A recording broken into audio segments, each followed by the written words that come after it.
مجھے ٹریکر والی بات یاد آئی، اور جب میں نے اسے یہ بتایا کہ ماجے لکڑ اور راجو بوری کی بائکس میں بھی ٹریکر نصب تھے، تو وہ بولی، شکر ہے، تسلی ہو گئی کہ صرف تم پر شبہ نہیں کیا گیا۔ یہ روایتی سا شک تھا ان کا، وہ بولی، لیکن وہ دونوں کمبخت پھر بھی باس یا سلیم سے متنفر نہیں ہو رہے۔ میں نے دانت پیس کر کہا، ہوں گے بھی نہیں، یہ بات میں تم سے پہلے ہی کہہ چکی ہوں۔ وہ بولی، ان کے منہ کو حرام لگا ہوا ہے، اس لیے میں کہہ رہی ہوں کہ تم بھی ان دونوں سے پیچھا چھڑانے کی کوشش کرو۔ سیٹھ سکندر کی تم پر کرم نوازی جائز ہے۔ یہ بات تو تم ٹھیک ہی کہہ رہی ہو۔ کہتے ہوئے میں نے نوٹوں سے بھرا ہوا لفافہ نکال کر اسے دیا کہ وہ اسے سنبھال لے۔ اتنے سارے نوٹ، اس کی جیسے آنکھیں پھیل گئیں۔ آہستہ، دیواروں کے بھی کان ہوتے ہیں، میں نے اسے گھور کر سرزنش کی۔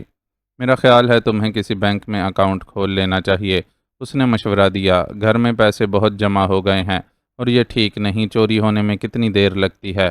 میں بھی یہی سوچ رہا تھا، میں نے کہا، کل ہی یہ کام نمٹا لوں، بلکہ کہو تو میں بھی تمہارے ساتھ چلوں۔ وہ کیوں؟ میں نے اسے گھورا۔ تمہارے پاس اتنے سارے پیسے جو ہوں گے، 2 افراد ساتھ ہوں تو۔ بس بس رہنے دے، میں نے بیزاری سے اسے جھڑکا۔ میں اکیلا ہی کافی ہوں۔ بڑا کٹھور دل ہے تو لمبو، وہ چڑھ کر بولی۔ مشورہ تو لیتا ہے مگر مجھے گھاس نہیں ڈالتا۔ وہ مانی خیزیت پر اترنے لگی تو میں نے اسے کھا جانے والی نظروں سے گھورا۔ اچانک دروازے پر دستک ہوئی۔ یہ کون آ گیا؟ میں نے چونک کر کہا، میرا خیال ہے فوزیہ ہوگی، راہیلہ بولی، اور میرا دل فوزیہ کے نام پر یک بارگی زور سے دھڑکا۔ وہ مجھے کبھی کبھار چاچا انور پنساری کی دکان پر ملی ہے، ہماری دوستی ہو گئی ہے، آج میں نے اسے آنے کا کہا تھا۔ راہیلہ یہ کہتے ہوئے دروازہ کھولنے کے لیے کمرے سے نکلی، اور میں اپنا بے طرح دھڑکتا دل ہی سنبھالتا رہ گیا۔ ظاہر ہے ایک ہی محلہ تھا اور گھر بھی قریب، ایسے میں فوزیہ کا بھائی ماجا لکڑ میرا دوست بھی تھا، تو کسی پرچون پنساری کی دکان پر ان دونوں کا دوست ہو جانا غیر معمولی بات نہ تھا۔ اب مسئلہ یہ تھا کہ میں خود کو کیسے سنبھالتا، کیا کرتا، کیا نہیں۔ میں نہیں چاہتا تھا کہ راہیلہ کو کچھ معلوم ہو، پھر میں اپنے اس خیال پر خود ہی ہنس پڑا۔ بھلا بھی میرے اور فوزیہ کے درمیان ایسا کچھ ہوا ہی نہیں تھا جسے کسی رشتے کا نام دیا جاتا۔ اب تک جو تھا میرے ہی دل میں تھا، اور یک طرفہ بھی۔ یہ ممکن ہے کہ ان 2-3 اتفاقی ملاقاتوں میں جس طرح پسندیدگی کا بیج میرے دل میں پھوٹا تھا، ہو سکتا تھا انسیت کا ایک جذبہ فوزیہ کے دل میں بھی میری طرح پروان چڑھا ہو۔ تب بھی میں نہیں چاہتا تھا کہ راہیلہ کو ایسی کوئی بھنک بھی پڑے۔ اس کا بہتر طریقہ یہی مجھے سمجھ میں آیا کہ میں اندر کمرے میں ہی رہوں۔ ہو سکتا ہے راہیلہ فوزیہ کو باہر سے ہی چلتا کر دے۔ ادھر دل بے چین اور نگاہ شوق دیدار یار سے کون بیر لیتا۔ یوں نہ چاہتے ہوئے بھی میرے قدم کشا کشا دروازے کی جانب بڑھ گئے۔ کمرے کے بھیڑے ہوئے دروازے کے ذرا قریب پہنچ کر میں نے اس کی جھری سے باہر صحن میں جھانکا تو فوزیہ کو میں نے صحن میں ہی راہیلہ سے کھڑے کھڑے باتیں کرتے ہوئے دیکھا۔ فوزیہ اس وقت ہلکی سبز رنگ کی چست اور آدھے بازوؤں کی قمیض اور سرخ رنگ کی شلوار میں نہایت حسین اور جاذب نظر دکھائی دی۔ اس کے ہلکے براؤن رنگ کے بالوں کی وہی چوٹیا جو خزانے کے ناک کی طرح لگتی اس کے سینے پر پڑی تھی۔ اس پر سرخ رنگ کا دوپٹہ بھی بڑے سلیقے سے لیا ہوا تھا۔ میں یوں دروازے کے پیچھے چوری چوری اور نظریں بھر بھر کے فوزیہ کا سراپا دیکھ کر سیر ہوتا رہا۔ دونوں آپس میں کبھی مسکرا کر اور کبھی ہنس کر باتیں کرتی جاتی۔ ایسے میں فوزیہ بظاہر یوں ہی مگر نگاہ اشتیاق کے ساتھ ادھر ادھر بھی دیکھ لیتی، یوں جیسے کسی کو دیکھنے کی متلاشی ہو۔ کیا اسے معلوم ہے کہ راہیلہ کون ہے اور میں اس کا کیا لگتا ہوں؟ آپ ہی میرے دل میں یہ سوال ابھرا تھا۔ شاید نہیں، یا پھر شاید ہاں۔ میرے دل کی بجائے میرے دماغ نے دوغلا جواب دیا۔ جب دل کی سنی تو اس کا ایک ہی جواب تھا، پگلے اسے بھلا کیسے پتہ نہیں ہوگا؟ اس کی گردن کا بل کھانا اور نگاہوں کا طواف کرنا، بظاہر کلام راہیلہ اور اندرون خانہ کسی کے وجود کا متلاشی ہونا، لمبو آگ برابر کی ہے۔ میرے اندر مسرت کی ایک لہر سی اٹھی، مجھے اس کا اندر ہی اندر بے چین رہنا اچھا لگا۔ ارے بیٹھو نا، ابھی آئی اور ابھی چل دیں، راہیلہ اس سے کہہ رہی تھی۔ بس اب شام بہت ہو رہی ہے، پھر کبھی بیٹھنے کے لیے آؤں گی، فوزیہ کی رس گھولتی آواز ابھری۔ اس کے بعد وہ رخصت ہو گئی۔ راہیلہ دوبارہ کمرے کی جانب آنے لگی اور میں انجان سا بن کر دروازے سے ہٹ گیا۔ وہ اندر داخل ہوئی تو میں نے جان کر دیوار کی طرف منہ پھیر لیا۔ کون تھی؟ میں نے یوں ہی انجان بن کر پوچھا۔ کون تھی؟ جیسے تم جانتے ہی نہیں، راہیلہ نے تڑ سے جواب دیا تو میں اندر سے گھبرا گیا، جیسے اس نے میری چوری پکڑ لی ہو۔ لو بھلا، میں کیا جانوں کون تھی؟ میں نے منہ بنا کر کہا، اچھا، جیسے تم اپنے یار ماجد لکڑ کے گھر کبھی گئے ہی نہیں اور فوزیہ سے نظریں چار ہی نہیں ہوئیں۔ راحیلہ بھی ایک ہٹیلی اور چنڈال ثابت ہوئی۔ میرے انجان پن نے جیسے میری چوری کھول کر رکھ دی تھی۔ اس سے تو اچھا تھا مجھے اعتراف کر ہی لینا چاہیے تھا۔ میں بھی کیا کم تھا، یکدم بولا، تو میں نے اسے کب دیکھا، کون تھا؟ ابھی تم نے ماجے کا نام لیا تو یقیناً اس کی بہن فوزیہ ہوگی۔ بظاہر میں نے بات ڈھک دی۔ سمجھ رہی ہوں، ایک نمبر کے گھنے ہو تم، اس نے بھویں اچکائیں۔ بکواس بند کرو اور مجھے بتاؤ آگے کیا کرنا ہے۔ میں نے اس کی توجہ اصل مسئلے کی جانب مبذول کروائی۔ کرنا کرانا کیا ہے لمبو، لگے رہو دھندے سے، میں کچن میں جا رہی ہوں، رات کا کھانا بنانا ہے۔ وہ یہ کہہ کر کمرے سے نکل گئی۔ فوزیہ کیوں آئی تھی؟ مجھے دیکھنے یا واقعی راحیلہ سے ملنے؟ میں نے ہونٹ بھینچ کر خود سے سوال کیا۔ بات تو سمجھ میں یہ آتی تھی کہ مجھے کافی دن بھی تو ہو گئے تھے ماجے کے گھر گئے۔ نئی صورتحال کے پیش نگاہ میں گیا بھی کب تھا ماجے کے ہاں؟ تو کیا مجھے جانا چاہیے تھا ماجے کے گھر کسی بہانے سے؟ میں نے سوچا۔ یقیناً میرے اندر کا جواب اس بات میں تھا۔ تکلیف دہ ایک بات یہ بھی تھی کہ اب ماجے سے ہی نہیں، ان تینوں سے ہی دور ہو جانا چاہتا تھا۔ یوں ماجے سے دوری فوزیہ سے دوری ہوتی اور فوزیہ سے دوری مجھے کیسے گوارا ہوتی۔ کیا کروں پھر؟ اپنی اس چھپی ہوئی محبت کو کیسے پروان چڑھاؤں؟ کیسے فوزیہ سے اپنے دل کا اظہار کروں؟ میں پہلے ہی گمبھیر مسائل کا شکار تھا، ایسے میں جذبہ دل کو کیسے سنبھالتا؟ اماں کہیں گئی ہوئی تھیں، وہ لوٹ آئیں۔ راحیلہ نے کھانا تیار کر لیا تھا۔ میں اپنے کمرے میں ہی چارپائی پر لیٹا رہا۔ دل فوزیہ سے بات کرنے اور اسے دیکھنے کو بے چین ہو رہا تھا، مگر ایسا کوئی موقع ہاتھ آتا تب نہ۔ اچانک میرے دل میں ایک خیال آیا۔ فوزیہ آئی تھی شاید مجھے دیکھنے، تو کیوں نہ اس کے دل پر اثر انداز ہونے کے لیے مجھے بھی اس کے گھر کا رخ کرنا چاہیے، ماجے کے بہانے سے ہی صحیح۔ یہ خیال آتے ہی میں باہر نکل گیا۔ کب سے مجھے راحیلہ کی پکارتی ہوئی آواز آئی تھی۔ وہ یقیناً کہنا چاہتی ہوگی کھانا کھا کر جاؤ، مگر میں نے کوئی پرواہ نہ کی۔ میں دھڑکتے دل سے ماجے کے گھر کے دروازے کے قریب پہنچا۔ دل پر قابو رکھ کر میں نے دستک دی۔ دعا یہی کر رہا تھا کہ ماجہ گھر پر نہ ہو۔ کون؟ ایک کھنکتی ہوئی شناسا آواز نے میرے دل بے چین کے جیسے سارے ہی تار بجا ڈالے۔ میں ہوں سہراب، ماجد گھر پر ہے؟ سلام کے بعد میں نے پوچھا۔ فوزیہ سے اس کے بھائی کا نام ماجہ کہنا مجھے اچھا نہیں لگا تھا، اس لیے میں نے پورا نام لیا۔ بھائی تو ابھی باہر ہی ہیں، آپ ہی کے ساتھ آتے ہیں وہ؟ کہاں رہ گئے ماجد بھائی؟ اندر سے پوچھا گیا، اور ساتھ ہی دروازہ تھوڑا کھلا تھا۔ جھولتا ٹاٹ بھی سرکا۔ میری نگاہ شوق نے اس کی جھلک دیکھی، بالکل کلی جیسی گلنار سی جھلک، تپتے انگارے ہونٹ اور اس پر ہلکی بھیدوں بھری مسکان، کجراری چلمن سے جھانکتی سیاہ پرکشش آنکھیں جن کا ہدف میں ہی تھا۔ ہاں، وہ دراصل میں آج جلد ہی فیکٹری سے نکل آیا تھا۔ میں نے بات بنائی، حالانکہ ماجہ راجو کے ساتھ مجھ سے ذرا پہلے ہی شو دیکھنے نکل گیا تھا۔ وہ پھر ضرور راجو کے ساتھ ہی ہوگا۔ چلیں کوئی بات نہیں، بتا دینا میں آیا تھا اور گھر پر ہی اس کا انتظار کر رہا ہوں۔ یہ کہہ کر میں پلٹنے لگا۔ سنیے ذرا، مترنم سی آواز نے میری پیاسی سماعتوں میں رس گھولا۔ دعا بھی تھی اور توقع بھی کہ وہ مجھے آواز دے گی۔ جی بولیں۔ میں رک گیا، اور شاید میرا دل بھی۔ وہ آپ ذرا اندر آئیں گے؟ ایک بات کہنا تھی آپ سے۔ اس کے انداز میں التجا تھی، ایک ایسی التجا جیسے کوئی پریشانی میں مبتلا ہو، لیکن میں انداز میں کسی اور جذبے کی تمنا کیے ہوئے تھا۔ خیر بولا، جی آ جاتا ہوں، خیریت تو ہے نا؟ ماجد تو ٹھیک ہے؟ کہتے ہوئے میں نے اندر قدم رکھا۔ وہ مجھے راستہ دیتے ہوئے ایک طرف ہو گئی۔ میں اس کے قریب، بہت قریب سے اندر آ گیا۔ اس نے دروازہ بند کر دیا۔ ادھر آ جائیں پلیز، وہ صحن کے وسط میں آنے کا اشارہ کرتے ہوئے بولی، اور سر کا دوپٹہ درست کرتے ہوئے میرے شانہ بشانہ چل کر اب مجھ سے ذرا فاصلے سے کھڑی ہو گئی۔ میں نے اس کے رخ ماہ کا جائزہ لیا۔ وہ خاصی پریشان تھی۔ کیا خالہ بھی گھر پر نہیں ہیں؟ میں نے یوں ہی کسی خیال کے تحت پوچھ لیا۔ وہ پڑوس میں گئی ہیں، انہیں واپسی میں تھوڑی دیر ہو جائے گی، اس نے جواب دیا۔ اس کا مترنم لہجہ اور آواز کا نغماتی لوچ مجھے ہمیشہ کی طرح اندر سے اتھل پھتل کرنے لگا۔ میں ابھی آپ کے گھر آئی تھی، آپ کی بہن راحیلہ میری اچھی سہیلی بن چکی ہے، وہ بولی۔ جی مجھے پتا ہے، میں نے ہولے سے کہا۔ تو آپ اندر ہی تھے، باہر کیوں نہیں نکلے کمرے سے؟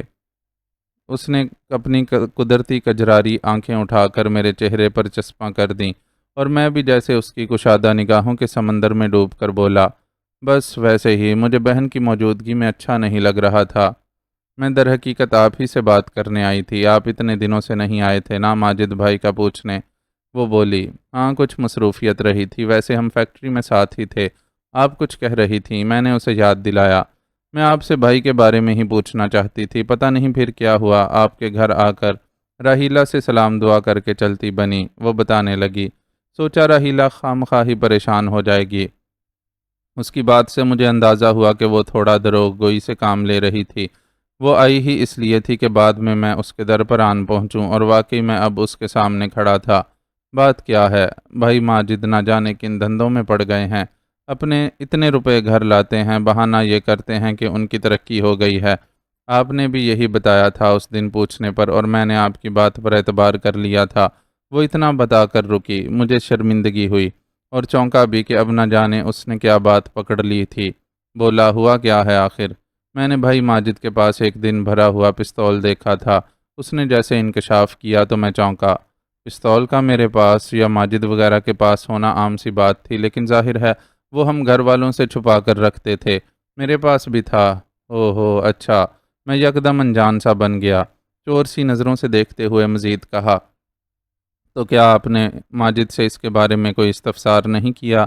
کیا تھا، وہ جواب میں بولی۔ اس نے یہی کہا کہ ایسے ہی رکھا ہے، شوقیہ۔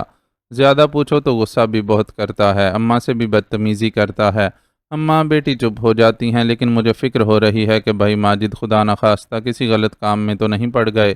دیکھیے آپ ان کے دوست ہیں، پلیز مجھ سے کچھ نہ چھپائیں۔ ہمارا ابا کے بعد وہی ایک سہارا ہے۔ کہتے کہتے فوزیہ ایک دم روحان سی ہو گئی۔ ماجد اور میرا ایک ہی معاملہ ہے۔ راہیلہ بھی اسی فکر میں رہتی تھی، لیکن جب میں نے اسے ساری بات بتا دی تھی اور میں اس سے مشورے کرنے لگا تھا تو وہ مطمئن ہو گئی تھی۔ لیکن فوزیہ کا معاملہ ظاہر ہے قدرے ملتا جلتا صحیح، لیکن کافی حد تک مختلف بھی تھا۔ میں نے دیکھا یہ کہتے ہوئے فوزیہ کی خوبصورت آنکھوں میں نمی کی جھلک نمودار ہو گئی۔ اسے روتا پا کر میں اندر سے جھیر جھیر ہونے لگا۔ دل چاہا اسے اپنے سینے سے بھینچ کر پوری تسلی دوں، اس کی فکر و تشویش کو دور کر ڈالوں، لیکن کیسے؟ یہ تو مجھے بھی نہیں معلوم تھا کہ اب مزید اس بیچاری سے جھوٹ کیسے بولوں۔ میں کیا بتاؤں اس کے بھائی کے بارے میں کہ وہ ایک خطرناک جرائم پیشہ تنظیم کا اعلی کار بن چکا ہے؟ یہ سن کر وہ کس قدر خوف زدہ ہو جاتی، کتنی دکھی ہو جاتی، اور میں یہ نہیں دیکھ سکتا تھا۔ تاہم مجھے تسلی تو تھی کہ میں خود ہی ایک دن اس تنظیم کی بیخ کنی کروں گا۔ سیٹھ سکندر جیسے بااثر آدمی کا مجھے ساتھ میسر تھا، اور سب سے بڑی طاقت تو اللہ کی تھی جو ہمیشہ باطل پر حق کی جنگ کو غالب رکھتا تھا۔ دیکھیے خدا کے لیے اب مجھ سے جھوٹ مت بولیے گا۔ وہ نم آلود آنکھوں اور رندے ہوئے لہجے میں مجھ سے دوبارہ بولی، میں مانتی ہوں آپ شاید مصلحتاً کچھ چھپا رہے ہیں، مگر اب تشویش بڑھ گئی ہے۔ مجھے بتائیں حقیقت کیا ہے، میں آپ پر پورا بھروسہ کر رہی ہوں۔ اگر ایسی ویسی کوئی بات ہے تو خدا را ماجد بھائی کو آپ ہی سمجھائیں۔ وہ رو پڑی۔ میں پریشان اور افسردہ ہو گیا۔ بولا، پلیز آپ خود کو سنبھالیں اور مجھ پر بھروسہ رکھیں۔ میرا وعدہ ہے کہ میں ماجد کو غلط راستے پر ہرگز جانے نہیں دوں گا۔ میری بات سنتے ہی اس نے یکدم اپنا گلنار سا چہرہ اٹھا کر میری طرف دیکھا۔ آپ سچ کہہ رہے ہیں سہراب؟ وہ خوش ہو گئی۔ آنسوؤں سے لبریز اس کے حسین چہرے پر خوشی کی چمک مجھے بڑا دل فریب تاثر دیتی محسوس ہوئی۔ میں تم سے کبھی جھوٹ نہیں بول سکتا فوزیہ۔ اس بار میں نے جیسے دل کی گہرائیوں تلے اور بغیر کسی آپ کے نہایت اپنائیت سے کہا تو فوزیہ جیسے یک ٹک میرا چہرہ تکتی رہ گئی۔ اس کا چہرہ گلاب سا تاثر دیتا محسوس ہونے لگا۔ اس کے نرم و گداز ہونٹ اد کھلے رہ گئے۔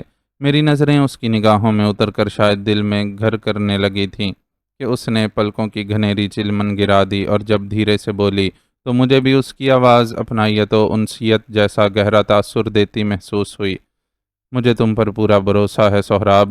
تب بھی میں نے ایک جذبہ بے اختیاری تلے اس کے شانے پر ہولے سے اپنا ہاتھ رکھ دیا تو فوزیہ نے بھی اپنے گداز ہاتھ کا لمس میرے ہاتھ سے ملا دیا۔ ایسے میں میرا دل چاہا کہ فوزیہ کو خود سے لگا لوں، بینچ لوں اسے، اور کہوں کہ میرے ہوتے ہوئے تمہیں کسی فکر و تشویش اور پریشانی میں مبتلا ہونے کی ضرورت نہیں، مگر مجھ میں یکدم اتنا آگے بڑھ جانے کی ہمت نہ ہو پائی۔ اب بھی جتنا تھا وہ کم نہ تھا، ڈر تھا کہیں میری محبت عامیانہ رنگ نہ اختیار کر لے۔ میں واپس پلٹ آیا، بے مقصد آوارہ گردی کرتا ہوا مین روڈ کے فٹ پاتھ پر آ گیا۔ فوزیہ سے وعدہ کر تو آیا تھا، اب مجھے کیا کرنا تھا؟ یہی کہ ماجد کو بھی اپنے رنگ میں رنگنے کی کوشش کرتا اور اسے کہتا کہ وہ سلیم چھالیا کی سنگت چھوڑ دے اور بوس اقبال سے ناتا توڑ ڈالے۔ ہم جس طرح پہلے غریب سہی مگر شریفوں کی طرح سکون سے زندگی بتا رہے تھے، اسی طرح گزارتے رہیں۔ لیکن کیا ماجد یہ سب مان جاتا؟ اس میں تو میرے لیے خود بھی خطرہ تھا۔ وہ سلیم چھالیا سے اس کی شکایت کر سکتا تھا اور ان کے مجھ پر شبے کی تصدیق پر گویا مہر لگ جاتی۔ بوس اقبال اور سلیم چھالیا نے ماجد اور راجو کو عیاشیوں اور روپے و پیسوں میں اس طرح جکڑ ڈالا تھا کہ وہ دونوں اس کے عادی ہو کر رہ گئے تھے۔ غربت اور تنگ حالی بھی اس کی ایک بڑی وجہ ہو سکتی تھی۔ فوزیہ نے میری نظروں کے چور پیغامات پڑھے ہی نہیں بلکہ محسوس بھی کر لیے تھے۔ یہی وجہ تھی کہ اس نے بھی آخر میں اپنے ہاتھ کا لمس دیتے ہوئے اسی لہجے میں مجھ سے کہا تھا، مجھے تم پر پورا بھروسہ ہے سہراب۔ میں سوچتا ہوا واپس گھر کی جانب مڑا، گھر والی گلی میں داخل ہوا اور ابھی اپنے گھر کے دروازے پر پہنچا ہی تھا کہ مجھے عقب سے موٹر بائک کی آواز سنائی دی۔ میں رک کر مڑا تو چونک پڑا۔ ماجا اور راجو اپنی اپنی بائک پر سوار میری طرف چلے آ رہے تھے۔ میں انہیں دیکھ کر رک گیا۔ چل لمبو، اپنی بائک نکال، ہمارے ساتھ چلنا ہے اسی وقت، راجو بوری مجھ سے بولا۔ دونوں نے میرے قریب بائکس روک لی تھیں۔ مجھے ان کا انداز کچھ عجیب سا لگا۔ یوں بھی کوئی اہم کام ہوتا تو وہ اسی طرح عجلت میں ہوتے تھے۔ یہ کوئی نئی بات تو نہ تھی، لیکن شاید آج کل کی صورتحال ہی ایسی تھی کہ ہر لمحے دل دھڑک سا جاتا تھا۔ میں نے خاموشی سے بائک نکالی اور ان کے ساتھ ہو لیا۔ ہم نے اب اپنی پرسنل میٹنگوں کے لیے ماما خان کا چھپر ہوٹل چھوڑ دیا تھا اور ایک چھوٹے سے مکان میں ملا کرتے تھے جسے ہم نے ٹائیگر ہاؤس کا نام دے رکھا تھا۔ اس میں صرف 2 ہی کمرے تھے، ایک چھوٹا اور دوسرا بڑا ہال سا تھا، اور یہ ہال ساؤنڈ پروف تھا۔ اس مکان کی ایک ڈپلیکیٹ چابی سلیم نے ہم تینوں کو دے رکھی تھی۔ کوئی خاص بات ہوئی ہے آج؟ میں نے چلتے چلتے ان سے پوچھا بھی، مگر انہوں نے کوئی تفصیلی جواب نہیں دیا، ماں سوائے اس مختصر بات کے کہ سلیم چھالیا نے ہم تینوں کو بلوایا ہے اور وہی بتا سکتا ہے کہ کیا کام آن پڑا ہے وغیرہ۔ ٹائیگر ہاؤس ہمارے محلے سے 8 کلومیٹر کے فاصلے پر واقع تھا۔ اس وقت رات کے 10 بج چکے تھے۔ ہم تینوں وہاں پہنچے تو سلیم چھالیا پہلے سے وہاں موجود تھا۔ ہم ہال میں گول میز کے قریب دھری کرسیوں پر بیٹھ گئے۔ میں نے محسوس کیا کہ سلیم چھالیا نے مجھ سے بے رخی کے ساتھ مصافحہ کیا تھا۔ اس کے چہرے پر عجیب تاثرات تھے۔ وہ ہمارے سامنے والی کرسی پر براجمان تھا اور گاہے بگاہے میری جانب خاصی تیز اور چبھتی ہوئی نظروں سے دیکھ لیتا تھا۔ پستول میری جیب میں بھی موجود تھا اور مجھے خطرے کی بو آ رہی تھی۔ حالات ایسے تھے کہ میں اب ان سے بھی چوکنا رہنے کی کوشش کرتا تھا کہ جانے کب میرا بھانڈا پھوٹ جائے۔ یہ ہدایت مجھے سیٹھ سکندر نے بھی دے رکھی تھی۔ ماجا لکڑ اور راجو بوری میرے دائیں بائیں بیٹھے تھے۔ لمبو، اپنا پستول نکال کر میز پر رکھ دو۔ مان سلیم چھالیا نے میری جانب گھورنے کے انداز میں دیکھتے ہوئے تحکمانہ کہا۔ خیریت؟ میں نے اس کی طرف دیکھ کر پوچھا اور دائیں بائیں گردن موڑ کر راجو اور ماجے کی طرف بھی دیکھا، مگر ان کے چہرے سپاٹ تھے اور ان پر سرد مہری طاری تھی۔ شاید انہیں سلیم کسی غیر معمولی بات سے پہلے ہی آگاہ کر چکا تھا۔ پستول میز پر رکھ دو اور سوال نہیں کرو، اس بار سلیم نے درست لہجے میں کہا، اور میں نے بالآخر پھیکی سی مسکراہٹ کے ساتھ پستول اپنی جیب سے نکال کر میز پر رکھ دیا۔ سلیم نے ماجے کو مخصوص اشارہ کیا تو اس نے ذرا آگے جھک کر میرا پستول سلیم کی جانب لڑکھا دیا۔ میں کچھ سمجھ نہیں رہا ہوں، معاملہ کیا ہے آخر؟ میرے ساتھ ایسا برتاؤ کیوں کیا جا رہا ہے؟ میں نے احتجاج کرنا ضروری سمجھا۔ اس لیے کہ تم ہی وہ غدار ہو جس نے ہمارا پرچی والا کھیل بگاڑا تھا۔ بالآخر سلیم نے انکشاف کرتے ہوئے سنسناتے لہجے میں مجھ سے کہا تو یک لخت مجھے اپنے پورے بدن میں چیونٹیاں سی رینگتی ہوئی محسوس ہونے لگیں۔ یہ تم سے کس نے کہہ دیا؟ یہ جھوٹا الزام ہے مجھ پر، میں نے بھی سرد لہجے میں کہا، لیکن میرے اندر سائیں سائیں ہونے لگی تھی۔ آخر وہی ہوا تھا، میرا بھانڈا پھوٹ چکا تھا۔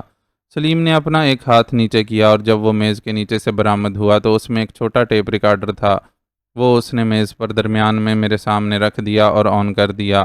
حال کمرے میں چند سیکنڈ خالی ریل کی سرسراہٹ سنائی دیتی رہی۔ اس کے بعد جو کچھ بھی سنائی دیا اس نے میرا دماغ ہی نہیں بلکہ پورا بدن سن کر کے رکھ دیا۔ ٹیپ ریکارڈر سے وہ ساری گفتگو مختصر سہی پورے حال کمرے میں اونچی آواز میں سنائی دینے لگی جو میں سیٹھ سکندر سے کرتا رہا تھا۔ اب مفر کی گنجائش نہیں رہی تھی۔ میرا چہرہ دھواں دھواں ہونے لگا۔ سلیم نے ٹیپ آف کر دیا اور میری طرف گھور کے بولا، اب کیا کہتے ہو؟ یہی کہ میں ابتدا ہی سے ان کاموں کے خلاف تھا اور تم تینوں میرے دوست ہو، تمہیں بھی یہی مشورہ دوں گا کہ اس غلط راستے کو چھوڑ دو۔ میرے پاس بھلا اس کے سوا اور کہنے کو رہا ہی کیا تھا؟ بکواس بند کرو اپنی۔ سلیم چھالیا غصے سے لال سرخ ہوتے ہوئے میز کی سطح پر گھونسا مارتے ہوئے بولا، ماجا اور راجو تھوڑا ہل گئے تھے، مگر میں اپنی جگہ جمع بیٹھا رہا۔ تم نے غداری کی ہے اور اس کی سزا باس نے تمہاری موت مقرر کر ڈالی ہے، سلیم چھالیا نے یہ کہتے ہوئے پستول نکال لیا اور اس کی نال کا رخ میری جانب کر دیا۔ ماجے اور راجو بوری نے میرے دائیں بائیں سے اپنی اپنی کرسیاں ذرا پیچھے کھسکا لی تھیں، گویا انہوں نے بھی مجھے پوری طرح سلیم چھالیا کے پستول کے نشانے پر کر دیا۔ یک لخت میرے اعصاب تن گئے۔ ماجا اور راجو مجھ سے یوں منہ موڑ لیں گے، مجھے اس کی امید نہ تھی۔ یہ سب پیسے کا کمال تھا۔ پھر اس سے پہلے کہ سلیم ٹریگر دباتا، میں نے بجلی کی سی پھرتی کے ساتھ حرکت کی اور میز کو اپنی دونوں ٹانگوں کے ضرب رسید کرتے ہوئے اسے سلیم چھالیا پر الٹ دیا اور خود بھی پیچھے کی جانب اپنی کرسی الٹا دی۔ گولی چلی، دھماکہ ہوا۔ میں نے اسی لیے اس سے پہلے خود کو بھی گرا دیا تھا، مگر دوسری گولی چلنے میں بھی کیا دیر لگنی تھی، لہٰذا اس سے پہلے ہی میں بصورت تڑپا اور اپنے ہاتھوں پیروں کو کیکڑے کی طرح پھیلا کر تیزی سے رینگتا ہوا سلیم پر جھپٹا، جو میز اپنے اوپر سے ہٹانے اور سنبھالا لینے کی کوشش میں تھا کہ میں نے اس کی دونوں ٹانگوں کو پکڑ کر تیزی سے کھینچا۔ وہ دڑام سے نیچے آ رہا اور پستول بھی اس کے ہاتھ سے چھوٹ گیا۔ ادھر مجھے ماجے اور راجو سے یہ توقع نہ تھی کہ وہ بھی بیک وقت مجھ پر پل پڑیں گے، تب میں نے بھی ان کا لحاظ نہیں کیا۔ قداور ڈیل ڈول سے تو ہمیشہ ہی مجھے ان پر فوقیت حاصل تھی۔ یوں ایک ہاتھ میرا ماجے کی ٹھوڑی پر گھونسے کی صورت میں اور دوسرا راجو کے جبڑے پر پڑا۔ شکر تھا کہ ان دونوں نے مجھ پر اپنے پستول ابھی تک نہیں آزمائے تھے۔ وجہ کیا تھی یہ وہی جانتے ہوں گے۔ یک بیک میرے دو گھونسے لگتے ہی وہ حلق سے اوق کی مخصوص تکلیف دہ آواز نکالتے ہوئے پرے لڑک گئے۔ میں نے سلیم پر سوار ہونے کی کوشش کی تو اس نے اپنی دونوں ٹانگیں سکیڑ کر میرے سینے پر جما دیں۔ میں اٹھ کر سنبھلتے ہوئے ماجے پر جا گرا۔ ایسے میں راجو نے مجھ پر جست لگائی اور میں پھرتی سے پرے ہٹا۔ نہ صرف یہ بلکہ میں نے وہیں سے رینگ کر جمپ بھی لگائی اور سلیم پر اس وقت آن پڑا جب وہ اس قلیل موقع سے فائدہ اٹھاتے ہوئے میرے اور اپنے گرے ہوئے پستول کو اٹھانے کے لیے لپکا تھا۔ میں نے اس پر گرتے ہی کاری وار لگانے کا فیصلہ کر لیا تھا، کیونکہ سر دست یہی میرے لیے راجو اور ماجے سے زیادہ خطرناک ثابت ہو رہا تھا۔ میں نے اس کا سر زور سے پختہ فرش پر دے مارا۔ اس کے حلق سے کربناک چیخ خارج ہوئی۔ اس کا سر پھٹ گیا اور وہاں سے خون بہہ نکلا۔ اسی وقت عقب سے راجو اور ماجا بیک وقت مجھ پر جھپٹے اور پیچھے سے مجھے کھینچ کر پرے اچھالا۔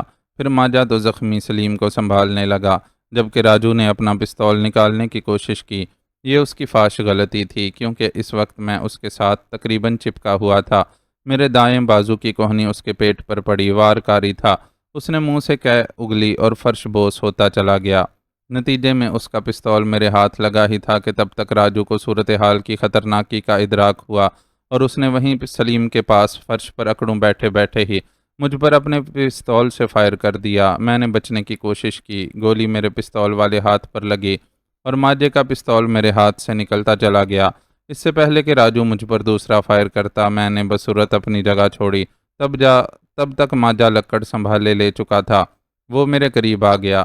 اس دوران میں نے قلیل ترین عرصے میں موقع تاک کر اپنا پستول اچک لیا اور یہی وہ وقت تھا جب ماجا لکڑ میرے قریب آ گیا۔ ماجے ہوشیار، یہ جانے نہ پائے۔ راجو وہیں سے غرا کے ماجے سے بولا، تو ایسے نہیں جا سکتا لمبو۔ ماجا مجھے خوفناک نظروں سے گھورتے ہوئے غرایا، تو نے اپنے استاد پر ہاتھ اٹھایا ہے۔ اس وقت ہم تینوں پرانے جانی دوست گویا جانی دشمن بن چکے تھے۔ میں نے بھی کوئی لحاظ کیے بغیر ماجے سے خونخوار لہجے میں کہا، میرے راستے سے ہٹ جا ماجے، ورنہ میں بھول جاؤں گا کہ تو میرا دوست ہے۔ ہم دونوں کی سانسیں تیز تیز چل رہی تھیں۔ مت جانے دینا اسے ماجے، راجو پھر چلایا۔ ماجے نے میرے ہاتھ میں پکڑے پستول کی پرواہ کیے بغیر نہ جانے کس جوش یا زوم تلے کہ میں شاید اس پر فائر کرنے کی جرت نہیں کروں گا جست بھری۔ میں بھی تو اپنی بقا کی جنگ لڑ رہا تھا۔ ایسے میں فوزیہ کا چہرہ ایک لمحے کو میری چشم تصور میں بھی ابھرا، کیونکہ میں اسے گولی نہیں مارنا چاہتا تھا، وہ فوزیہ کا بھائی تھا۔ میں نے تب بھی فائر نہ کیا اور ماجے کی جست کو جوابی وار سے سہتے ہوئے ایک خاص ٹرک سے گھوما اور وہ اپنے ہی زور پر راجو کی جانب لڑکتا چلا گیا۔ وہیں سلیم کا گرا ہوا پستول پڑا تھا۔ ماجے نے کمال پھرتی سے سنبھلتے ہی وہ پستول اچک لیا اور بے دریغ مجھ پر فائر داغا۔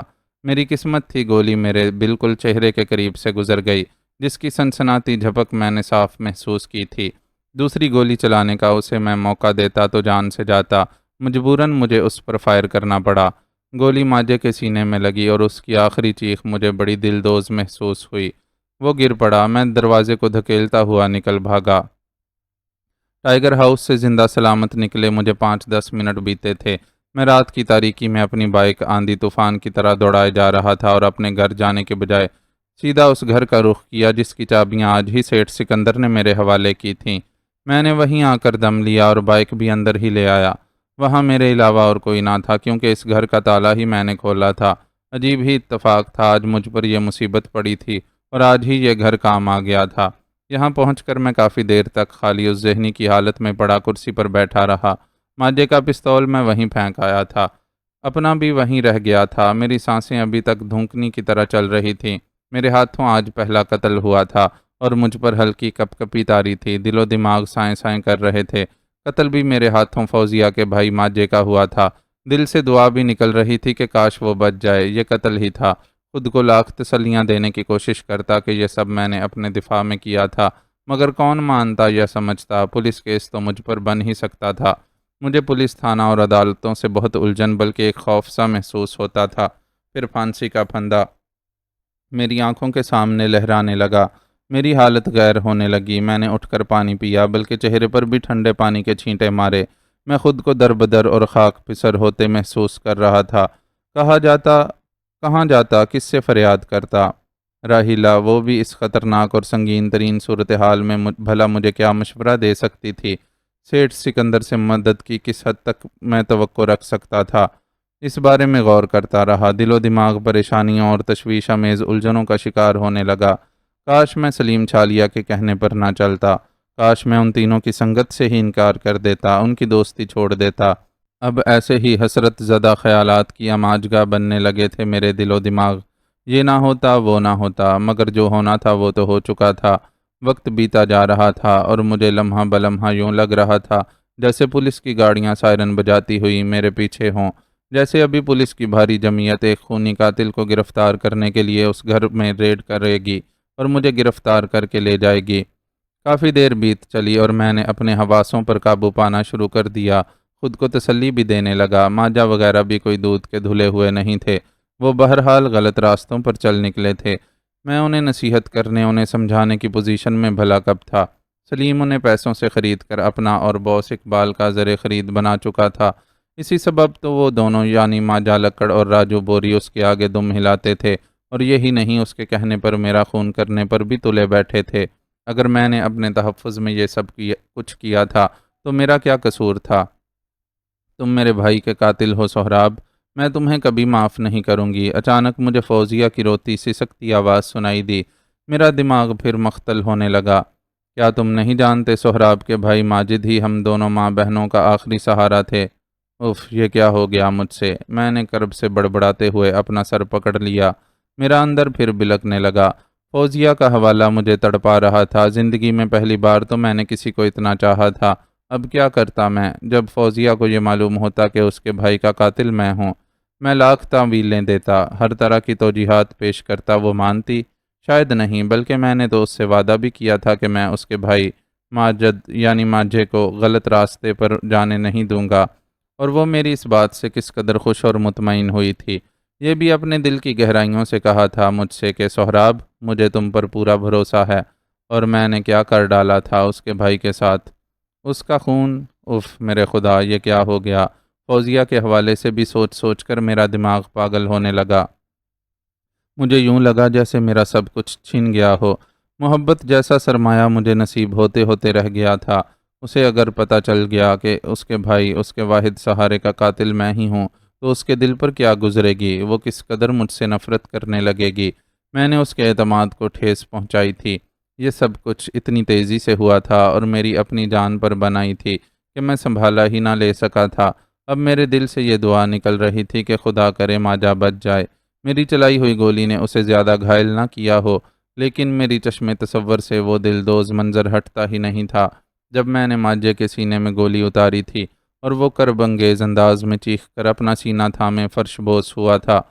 میں نے خود کو نارمل اور پرسکون رکھنے کی سعی کی اور سر دست یہی راہ سوجھی کہ کچھ بھی ہو، سیٹھ سکندر ہی اب اس نازک اور آڑے وقت میں میرے کام آ سکتا ہے۔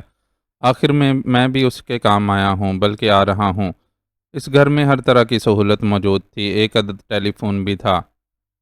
میں نے اسی وقت سیٹھ سکندر کے گھر کا نمبر ملا دیا اور اپنے حواس مجتمع کرنے لگا۔ دوسری جانب بیل جا رہی تھی۔ تیسری بیل پر ان کے کسی ملازم نے فون اٹھایا۔ صاحب تو سو رہے ہیں، آپ کون صاحب بول رہے ہیں؟ دوسری جانب سے اسی ملازم نے کہا۔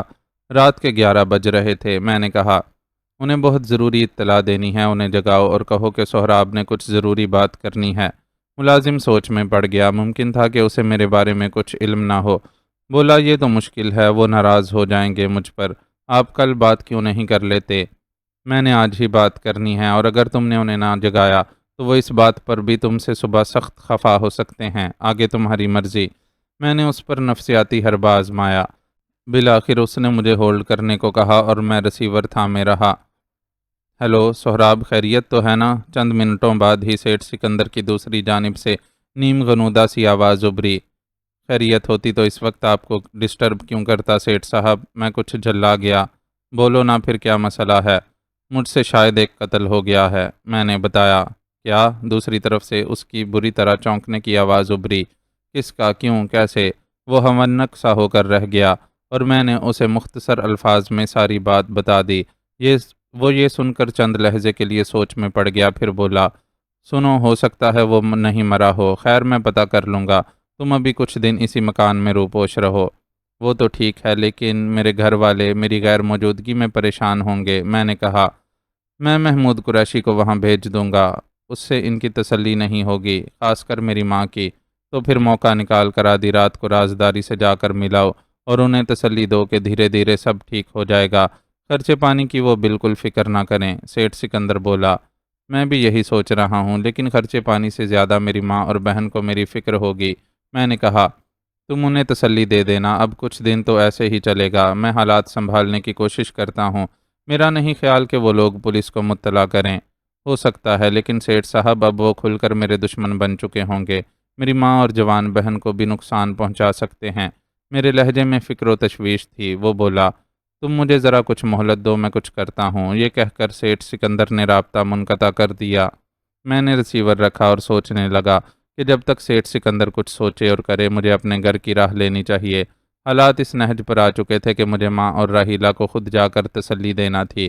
یہ بھی خیال آتا کہ کہیں ایسا نہ ہو کہ میں وہاں پہنچوں اور پولیس میری تلاش میں وہاں چھاپا مار دے۔ پھر سیٹھ سکندر کی بات یاد آئی۔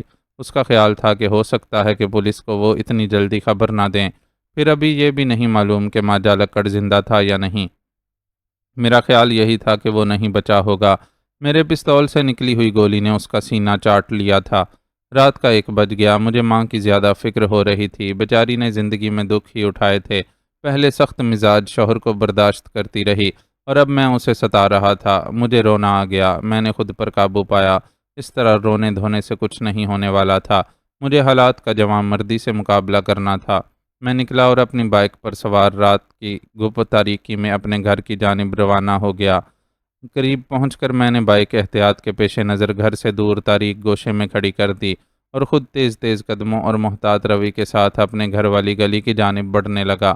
رہ رہ کر میرے دل و دماغ میں یہی خیال آ رہا تھا کہ میرے گھر کے پاس لوگوں کا ہجوم ہوگا، پولیس کی گاڑی بھی کھڑی ہو سکتی ہے، محلے کے لوگ شور مچا رہے ہوں گے، ہائے سہراب نے قتل کر دیا، پولیس آ گئی وغیرہ۔ لیکن جب میں گھر والی گلی میں داخل ہوا تو وہاں حسب سابق سناٹے کے سوا کچھ نہ تھا۔ دل کو ذرا حوصلہ ہوا، دماغ میں سوچنے کے لیے تھوڑی بشاشت جاگی۔ پرے کہیں چوکیدار کی روایتی سی آواز گونج رہی تھی، جاگتے رہنا۔ میں ہی جاگ رہا تھا، شاید سب سو رہے تھے۔ میں اپنے گھر کے دروازے پر پہنچا اور ہلکے سے دستک دی۔ وہ دونوں اندر میری ہی منتظر تھیں۔ شاید جھٹ سے دروازہ کھلا۔ ماں کا متورم چہرہ اور پھر اس کے عقب میں راحیلہ کا متوحش چہرہ دکھائی دیا۔ میں انہیں بولنے سے منع کرنے کا اشارہ کرتے ہوئے جلدی سے اندر داخل ہوا اور عقب میں دروازہ بند کر دیا، پھر دونوں کو اپنے بازوؤں کے سائے تلے لے کر کوٹھڑی میں آ گیا۔ وہ دونوں میرے اس پراسرار سے انداز اور میری حیت قضائی پر مزید ہراساں نظر آنے لگیں، بلکہ ماں نے تو رونا شروع کر دیا۔ ماں رو مت، اور تم دونوں میری بات غور سے سنو، میں ایک مصیبت میں پھنس گیا ہوں، کچھ دنوں کے لیے باہر رہوں گا، تم پریشان مت ہونا، گھر کا چولہا جلتا رہے گا، بس کچھ ہی دنوں کی بات ہے اور سب ٹھیک ہو جائے گا۔ وہ دونوں بھلا میری تسلیوں میں کب آنے والی تھیں؟ میری بات سن کر وہ مزید رونے لگیں۔ ہوا کیا ہے آخر؟ ایسا کیا کر دیا تو نے؟ ماں بولی۔ راحیلہ تو سمجھدار ہے نا، ماں کو سمجھا دینا۔ میں نے اس کی طرف دیکھ کر کہا، میرے پاس وقت نہیں ہے یہاں زیادہ ٹھہرنے کا، اور سنو، اگر پولیس یہاں آئے اور میرا پوچھے تو؟ ہائے پولیس! ماں نے کلیجہ پیٹ ڈالا۔ ماں چپ کر جا، میں خود بہت پریشان ہوں، میں نے جھلا کر کہا۔ راہیلہ پر کپ کپی تاری تھی۔ میں نے اس سے کہا، راہیلہ، ماں کو اب تو نے سنبھالنا ہے، پولیس آئے تو میرے بارے میں کچھ نہیں بتانا، یہ بھی نہیں کہ میں آیا تھا، میں وعدہ کرتا ہوں صورتحال چند ہی دنوں میں سنبھال لوں گا۔ میرے پاس واقعی وقت نہ تھا، میں ان دونوں کو حیران پریشان چھوڑ کر چلا آیا، سیٹھ والے گھر پہنچا اور ذرا سکون لینے کی غرض سے بیڈ پر لیٹ گیا، مگر سکون کہاں ملنا تھا، کروٹیں بدلتا رہا۔ کبھی لگتا پولیس یہاں بھی کسی وقت چھاپا مار سکتی ہے، دل کو خوف سا گھیرنے لگا۔ حالانکہ میں نے اپنے تینوں ساتھیوں کے ساتھ مل کر بڑے دنگے فساد کیے تھے کالج میں، اور بتے کی وصولیوں کے سلسلے میں مار کٹائی بھی ہوتی، ہلکے پھلکے پولیس کیس بھی بنتے، مگر آج اور بات تھی۔ وجہ یہی تھی کہ متنفر قرار پایا تھا، تنظیم میری دشمن بن چکی تھی، میں ان کے ایک آدمی بلکہ اپنے ہی آدمی کو ہلاک کر چکا تھا۔ آج آ کر سیٹھ سکندر ہی تھا، میں سوچتا وہ بھی کیا کر سکتا تھا، وہ تو خود میری مخبری کے سہارے جیتا بنا ہوا تھا۔ لیکن نہیں، سیٹھ سکندر کے پاس دولت کی طاقت تھی، اور فی زمانہ یہی طاقت سب پر حاوی تھی۔ میں خود کو تسلیاں دینے لگا، سیٹھ سکندر کی بات یاد تھی مجھے، میں تمہیں ضائع جانے نہیں دوں گا سہراب، تم میرے ایک جاں نثار اور جاں باز آدمی ہو، تم نے میری جان ہی نہیں میری املاک کو بھی ایک بڑے نقصان سے بچایا ہے۔ مجھے تسلی ہونے لگی، نہ جانے پھر رات کے کس پہر میری آنکھ لگ گئی، اچانک ایک دھماکہ ہوا اور میری آنکھ کھل گئی، پولیس گھر کا دروازہ توڑ کر اندر داخل ہو گئی تھی۔ خبردار ہلنے کی کوشش بھی نہ کرنا۔ پولیس کی بھاری جمعیت میں ایک قداور پولیس انسپکٹر نے مجھ پر پستول تان کر تحکمانہ درستی سے کہا، اور میں بت بن گیا۔ دو پولیس والے میری جانب ہتھکڑیاں لے کر بڑھے، میں جانتا تھا کہ پولیس کی حراست میں جانے کا مطلب تختہ دار پر چڑھنے کے مترادف تھا۔ تبھی پھر اچانک نہ جانے کہاں سے میرے اندر اتنی ہمت اود کر آئی، تنظیم کی تربیت یہاں میرے کام آئی۔ میں نے نہایت بجلی کی سی تیزی کے ساتھ حرکت کی اور پولیس کا گھیرا توڑ کر بھاگا۔ پولیس نے فائر کیے، لیکن میں گھر سے باہر نکل جانے میں کامیاب ہو گیا، مگر دوسرے ہی لمحے ٹھٹک کر رکنا پڑا۔ سامنے پولیس کی 3-4 گاڑیاں کھڑی تھیں، اور وہاں بھی پولیس کی بھاری نفری گنے تانے پوزیشن سنبھالے موجود تھی۔ میں نے ان کی بھی پرواہ نہ کی اور دیوانہ وار ایک طرف کو دوڑتا چلا گیا۔ عقب میں یک بیک گولیوں کی دھنا دھن ابری، اور مجھے یوں لگا جیسے میرا پورا جسم مکھیوں کا چھتا بن گیا ہو۔ میں گرا اور میرے حلق سے چیخ نکل گئی۔ میں بیڈ پر بیٹھا گہرے گہرے سانس لے رہا تھا، میری آنکھ کھل چکی تھی، یوں لگا جیسے میں نے لمبی مسافتیں دوڑ کر طے کی ہوں۔ اوہ میرے خدا، یہ خواب تھا، ایک بھیانک خواب۔ میں بڑبڑایا، میری دھونکنی کی طرح چلتی سانسیں معمول پر آنے لگیں۔ صبح ہو چکی تھی، کہیں سے دن کی روشنی اندر کمرے میں پڑ رہی تھی۔ میں اٹھا، ہر سو خاموشی کا راج تھا، جیسے کچھ ہوا ہی نہ ہو، اور ہر دن کی طرح یہ بھی کوئی معمول کا دن ہو۔ باہر نکلوں اور آزادی سے گھوموں پھروں، کھاؤں پیوں، لیکن نہیں، اب آزادی کہاں رہی تھی، اب تو سائے سے بھی چھپنا اور ڈرنا پڑ رہا تھا۔ سہراب، ہمت پکڑ، اس طرح ڈرتا رہے گا تو مارا جائے گا، مت بھول کہ تو اس وقت جرائم پیشہ افراد کے پھیلائے ہوئے مکڑی کے جال میں پھنس چکا ہے۔ اچانک کوئی میرے اندر سے بولا، تو نے جو کچھ بھی کیا وہ اپنے تحفظ کے لیے کیا تھا، تو غلط راستوں کا مسافر نہیں تھا، اسے چھوڑنا چاہتا تھا، لیکن بات اتنی سی ہے کہ تجھے موقع نہیں ملا۔ اپنے اندر کی آوازیں سن کر میرے دل کو پہلی بار ذرا ڈھارس ہونے لگی۔ میں نے جان بوجھ کر کچھ بھی تو نہیں کیا تھا، میں تو ماجے اور راجو کو بھی راہ راست پر لانے کے لیے کسی موقع کی تلاش میں تھا، اور پھر وہ تینوں میری جان کے دشمن بن گئے تھے، مجھے بلا کر دھوکے سے ہلاک کرنا چاہتے تھے۔ میں ایک نئی ہمت اور حوصلے سے اٹھا، کھڑکی سے باہر جھانکا، دھوپ نکلی ہوئی تھی، منظر صاف تھا، دور سڑک پر معمول کی ٹریفک جاری تھی، چند لوگ بھی آتے جاتے دکھائی دیے، سب کچھ حسب سابق اور حسب معمول ہی نظر آ رہا تھا۔ میں نے کچن میں جا کر چائے بنائی، بریڈ فریج میں رکھی تھی اور انڈے بھی، اس کے بعد غسل کیا، پھر ناشتہ کرنے بیٹھ گیا۔ وقت گزرا تو دل و دماغ کو سکون ملا۔ اچانک دروازے کی گھنٹی بجی، میں چونکا، پھر دروازہ کھولنے کو لپکا، لیکن پہلے جھری سے باہر دیکھنا ضروری تھا۔ باہر محمود قریشی کھڑا تھا، اسے دروازے پر دیکھ کر مجھے ڈھارس ہوئی، اور میں نے ایک دم دروازہ کھول کر اسے اندر کر لیا۔ میں نے دیکھا اس کے چہرے پر بھی پریشانی کے آثار تھے۔ دروازہ جلدی سے بند کر کے میں اسے کمرے میں لے آیا جہاں میں ناشتہ کر رہا تھا۔ وہ خاموشی سے کرسی پر بیٹھ گیا اور میں اس کے سامنے والی پر، پھر اسے چائے کا پوچھا۔ وہ بولا، اس کی ضرورت نہیں، تم نے معاملہ گمبھیر کر ڈالا۔ کیا مطلب؟ مجھے اس کی بات پر حیرت ہوئی۔ تمہیں یہ سب ہنگامہ کرنے کی کیا ضرورت تھی؟ وہ بولا۔ اس کی باتوں پر مجھے حیرت ہوئی اور میں اسی لہجے میں بولا، شاید آپ کو ابھی تک سیٹھ صاحب نے پوری بات نہیں بتائی، یا پھر آپ کو کوئی غلط فہمی ہوئی ہے۔ جس ہنگامے کی آپ بات کر رہے ہیں اس میں میرا کوئی دخل نہیں، اور پھر اس ہنگامے کی کسی بھی وقت توقع تھی۔ پھر ایک ذرا توقف کے بعد بولا، میں تو یہی سمجھا تھا کہ آپ کو یہاں سیٹھ صاحب نے میری کسی مدد کے لیے بھیجا ہے، مگر آپ تو الٹا مجھے ہی دوش دینے لگے۔ برا منانے کی ضرورت نہیں، وہ کھنڈی ہوئی سنجیدگی سے بولا۔ برا منانے کی تو بات ہے، میں نے بھی تلخی سے کہا۔ مجھے سیٹھ صاحب نے ساری بات بتا دی ہے۔ میں تو یہ کہہ رہا تھا کہ اگر آپ میری کوئی مدد کرنے کے بجائے یہی کہنے آئے ہیں کہ ایسا نہ ہوتا ویسا نہ ہوتا، تو اس سے میری پریشانی میں کمی کے بجائے مزید اضافہ ہی ہوگا۔ میں نے گمبھیر لہجے میں اس کی بات کاٹ کر کہا۔ ہم دونوں کی تیکھی اور چبھتی ہوئی نظریں ایک دوسرے کے چہرے پر کھبی ہوئی تھیں۔ تم مجھے بات کیوں نہیں مکمل کرنے دے رہے؟ وہ جھلا کر قدرے برہمی سے بولا۔ تو میں نے بھی اسی لہجے میں کہا، آپ نے ابتدا ہی ایک غلط بات سے کی ہے جس نے میرا موڈ ہی خراب کر ڈالا ہے۔ آج پہلی بار میں آپ کو ایسی بات کرتے دیکھ رہا ہوں۔ میری پے در پہ جوابی کارروائی نے اسے تھوڑا خجل سا کر دیا، اور پھر وہ جھیمتی ہوئی مسکراہٹ چہرے پر سجاتے ہوئے بولا، تم نے میری بات کا مطلب ہی غلط لیا ہے۔ کیا تم نہیں جانتے کہ میں کن حالات سے گزر رہا ہوں؟ میں نے بدستور تلخی سے اس کی طرف دیکھتے ہوئے کہا۔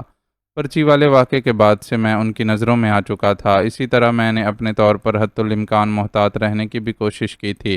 یہی وجہ تھی کہ مجھے اپنی بائک پر ان کے لگائے ہوئے ٹریکر کا بھی پتہ چلا، لیکن کب تک؟ بالآخر انہوں نے نہ جانے کس طرح میری اور سیٹھ صاحب کی ٹیلی فون پر ہونے والی گفتگو کسی خفیہ مائک کے ذریعے ریکارڈ کر لی، اور مجھے پورا یقین ہے یہ کام اس کے گھر کے بھیدی سجاد بیگ نے کیا ہوگا۔ میں ان کے ہاتھوں مرتے مرتے بچا ہوں۔ یوں میرے ہاتھوں ان کے ایک آدمی کا قتل بھی ہو گیا۔ اسی لیے برائے مہربانی میرے سامنے اپنے کسی ایسے خیالات کا اظہار کرنے سے پرہیز کرو جو تمہارے غلط اندازوں پر مبنی ہو، اور وہی بات کرو جو اس وقت سیٹھ صاحب نے میری مدد کے لیے تمہیں سمجھا کر بھیجا ہے۔ میری تلخی بڑھتی جا رہی تھی۔ وہ زچ ہونے لگا، بولا، مجھے سیٹھ صاحب نے یہی کہہ کر تمہارے پاس بھیجا ہے کہ تمہیں پریشان ہونے کی ضرورت نہیں ہے۔ یہ بات وہ مجھے کل رات کو فون پر بھی کہہ چکے ہیں۔ کوئی نئی بات ہے تو بتاؤ، میں بولا۔ نئی بات یہی ہے کہ مجھے اس گھر کا پتہ بتاؤ۔ کیا نام تھا؟ ٹائیگر ہاؤس، میں نے کہا، اور اسے نام ہی نہیں اس کا اتا پتہ بھی بتا دیا۔ ہاں، دوسرے یہ کہ جو ماجد عرف ماجہ نامی آدمی تمہارے ہاتھوں قتل ہوا ہے اس کے گھر کا بھی ایڈریس بتاؤ۔ سیٹھ صاحب نے مجھے اس کے گھر کی نگرانی کے لیے کہا ہے کہ پتہ چلے وہاں پر اس کی موت کا راز کس طرح افشاں کیا گیا ہے۔ یعنی سیٹھ صاحب یہ دیکھنا چاہتے ہیں کہ آیا ماجے لکڑ کی موت کو وہ لوگ قتل کے طور پر ظاہر کرنا چاہتے ہیں یا کسی حادثے سے تشبیہ دینے کا ارادہ رکھتے ہیں؟ یقیناً، وہ بولا۔ مجھے سیٹھ سکندر کے اس مشورے پر ساتھ کرنا پڑا۔ خود کل رات سے میں بھی اس طرح کی مہم جوئی کے بارے میں سوچ رہا تھا کہ آیا پتہ تو چلے کہ وہ لوگ یہ سارا معاملہ پولیس سے چھپانا چاہتے ہیں تاکہ اپنے طور پر اس سے نمٹیں، یا پھر کوئی اور داؤ کھیلنے کا ارادہ رکھے ہوئے ہیں۔ ہاں، یہ بات انہوں نے ٹھیک کہی، میں نے تائید میں کہا، اور یہ بھی پتہ کرو کہ متعلقہ تھانے میں اس قتل کی رپورٹ کی گئی ہے یا نہیں۔ اگر کی گئی ہے تو کس کے خلاف؟ اس نے اس بات میں سر ہلا دیا۔ دوسری بات یہ کہ مجھے اپنی ماں اور جوان بہن کی بھی فکر ستا رہی ہے۔ ان کے بارے میں سیٹھ صاحب نے تمہیں کیا کوئی ہدایت دی ہے؟ ہاں، وہ پھر اس بات میں سر ہلا کر بولا، ان کی بھی خفیہ طور پر خبر گیری کرنے کا سیٹھ صاحب نے مجھے ہی کہا ہے۔ میری بھانپتی ہوئی نظروں نے اس کے چہرے سے ہی نہیں بلکہ لہجے سے بھی نمایاں طور پر محسوس کیا تھا کہ وہ تنگ اور بیزار سا ہو رہا تھا۔ ایسے میں بھلا وہ اس طرح کی اہم اور حساس ذمہ داری کیسے پوری کر سکتا تھا؟ بہرکیف میں نے تو اس بارے میں کچھ نہیں کہا، البتہ اسے ماجے لکڑ کے گھر کا بھی پتہ بتا دیا۔ جب وہ رخصت ہونے لگا تو میں نے ایک احتیاط کے پیش نظر اس سے کہا، ہو سکتا ہے تمہیں راجو بوری یا سلیم چھالیا پہچان لیں۔ اس خدشے کے بارے میں تمہارا کیا خیال ہے؟ کیونکہ فیکٹری میں بھی تمہیں گھلے ملے رہنا پڑتا ہے۔ سلیم چھالیا نہیں تو کم از کم راجو تمہیں پہچان ہی لے گا۔ میں نے اس کا بندوبست کر رکھا ہے، وہ بولا۔ وہ کیا؟ میری جیب میں نکلی داڑھی مونچھیں رکھی ہوئی ہیں، باقی تھانے کا کام میں کسی کو چائے پانی دے کر بھی کروا لوں گا۔ اچھی بات ہے، میں نے اس بات میں سر ہلایا۔ وہ جانے لگا تو میں دروازے تک اس کے ساتھ آیا تاکہ اس کے جاتے ہی دروازہ بند کر دوں، لیکن دروازے پر پہنچ کر وہ رکا اور مجھ سے معذرت خواہانہ لہجے میں بولا، سیٹھ صاحب میرے محسن ہیں، انہیں خطرے میں اور پریشان دیکھ کر میں بھی فکر مند ہونے لگتا ہوں۔ شاید مجھے اس نئی اور خطرناک صورتحال نے زیادہ ہی تشویش زدہ کر ڈالا تھا، اس لیے میں نے تم سے یہ سب کہا تھا۔ مجھے امید ہے تم دل پر نہیں لوگے میری باتوں کو۔ اس کی معذرت نے میرے اندر کی کڑواہٹ کو یکلخت دھو ڈالا۔ مسکرا کر بولا، سچے اور وفادار لوگ ایسے ہی ہوتے ہیں، بے فکر رہو محمود، ایسا کچھ نہیں ہے۔ جواب میں وہ بھی دوستانہ لہجے میں مسکرایا اور رخصت ہو گیا۔ اس کے جانے کے بعد میں ہونٹ بھینچے کچھ سوچتا رہا۔ میں پہلے ہی مصیبت زدہ اور پریشان تھا۔ اس نے الٹی سیدھی اور غیر متعلقہ باتیں کر کے میرا موڈ مزید خراب کر ڈالا تھا۔ یوں میں نے سوچا کہ اس سلسلے میں سیٹھ سکندر سے اس کی شکایت کروں، لیکن پھر ارادہ بدل دیا۔ ہر آدمی کے اندر کوئی نہ کوئی ٹیڑھ ہوتی ہے، ہر کسی کی شکایت کرنے بیٹھ گئے تو بندہ خود ہی خجل ہو جاتا ہے۔ محمود سیٹھ سکندر کا آدمی تھا اور میں نہیں جانتا تھا کہ وہ ان کا کتنا دلارا تھا، تاہم آخر میں اس کی معذرت نے مجھے بھی مطمئن کر دیا تھا۔ دیکھنا اب یہ تھا کہ محمود کو جو کام سیٹھ سکندر نے سونپ رکھا تھا وہ آیا کامیابی سے انجام دیتا ہے یا پھر۔ اچانک میرے ذہن میں ایک جھماکا سا ہوا، اگر یہی کام میں خود بھی کر پاؤں تو کیا برا تھا، تسلی بھی ہو جاتی اور حالات سے بھی آگاہی رہتی، یوں میں بہتر طریقے سے آئندہ کوئی احسن اقدام اٹھانے کے قابل بھی ہوتا۔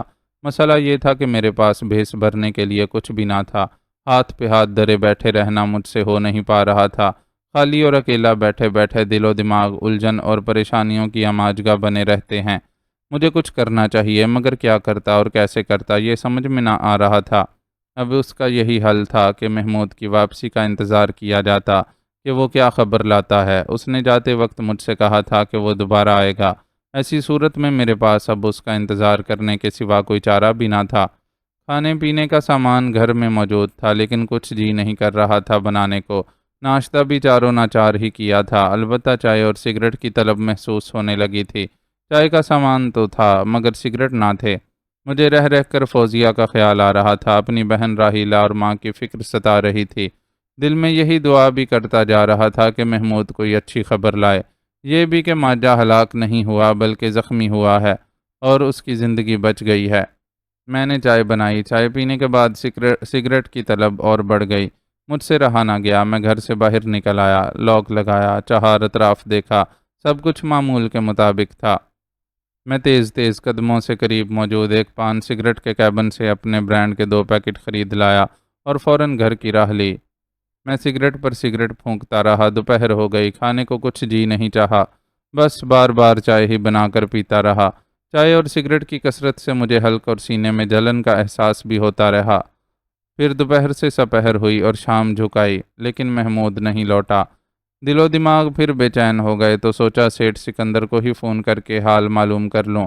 ہو سکتا ہے محمود میری جلی کٹی باتیں سن کر یہاں آنے کی بجائے سیٹھ سکندر کی طرف ہی چلا گیا ہو، مگر پھر یہ بھی خیال آیا کہ اگر ایسا ہوتا تو سیٹھ سکندر مجھے ضرور فون کر کے تازہ صورتحال کے بارے میں بتاتا۔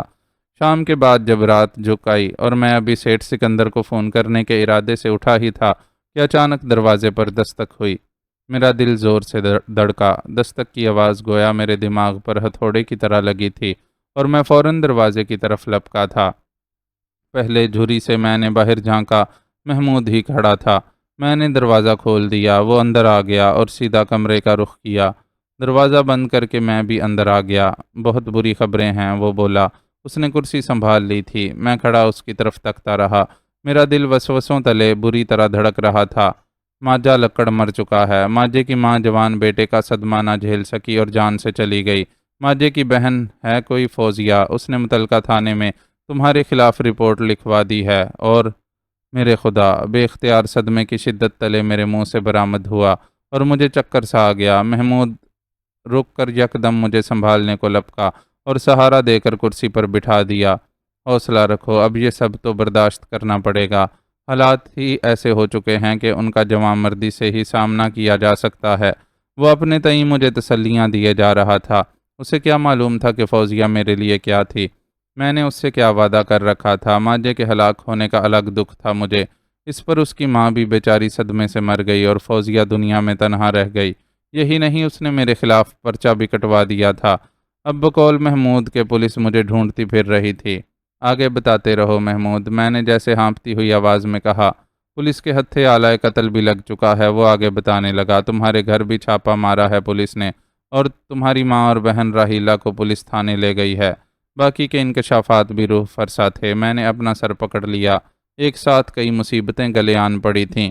اب مجھے خیال آ رہا تھا کہ صرف مثبت سوچ ہی کافی نہیں ہوتی، اس پر عمل کرنا بھی لازمی ہوتا ہے۔ سلیم چھالیا سے پیسے لے کر میں عیاشیاں کرتا رہا تھا، فیکٹری میں بھی ملازمت کی سختیاں نرمی سے گزار رہا تھا۔ سلیم بلکہ تنظیم کے مزے بھی لیے اور انہی کے کہنے پر چوریاں کیں، بتے لیے اور دنگے بھی کیے۔ دل سے میں نے کچھ بھی نہیں کیا، یہی سوچتا رہا کہ یہ سب غلط ہے، مگر غلط پر عمل بھی کرتا رہا۔ آج مجھے ان سب باتوں کا خمیازہ بھی بھگتنا پڑ رہا تھا۔ یہی نہیں، میرے ساتھ 2 گھر تباہی کے دہانے پر پہنچ چکے تھے۔ فوزیہ کا گھرانہ تو بالکل ہی برباد ہو کر رہ گیا تھا، باقی بچا تھا میرا گھر، تو وہ بھی کب محفوظ رہا تھا۔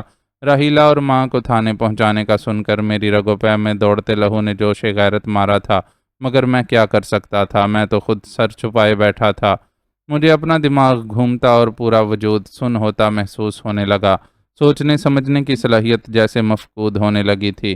یہ ساری شرارت بھی انہی لوگوں کی ہو سکتی ہے جنہوں نے یہ گل کھلایا تھا۔ محمود میرے اندرونی بونچال سے بے خبر بولتا رہا۔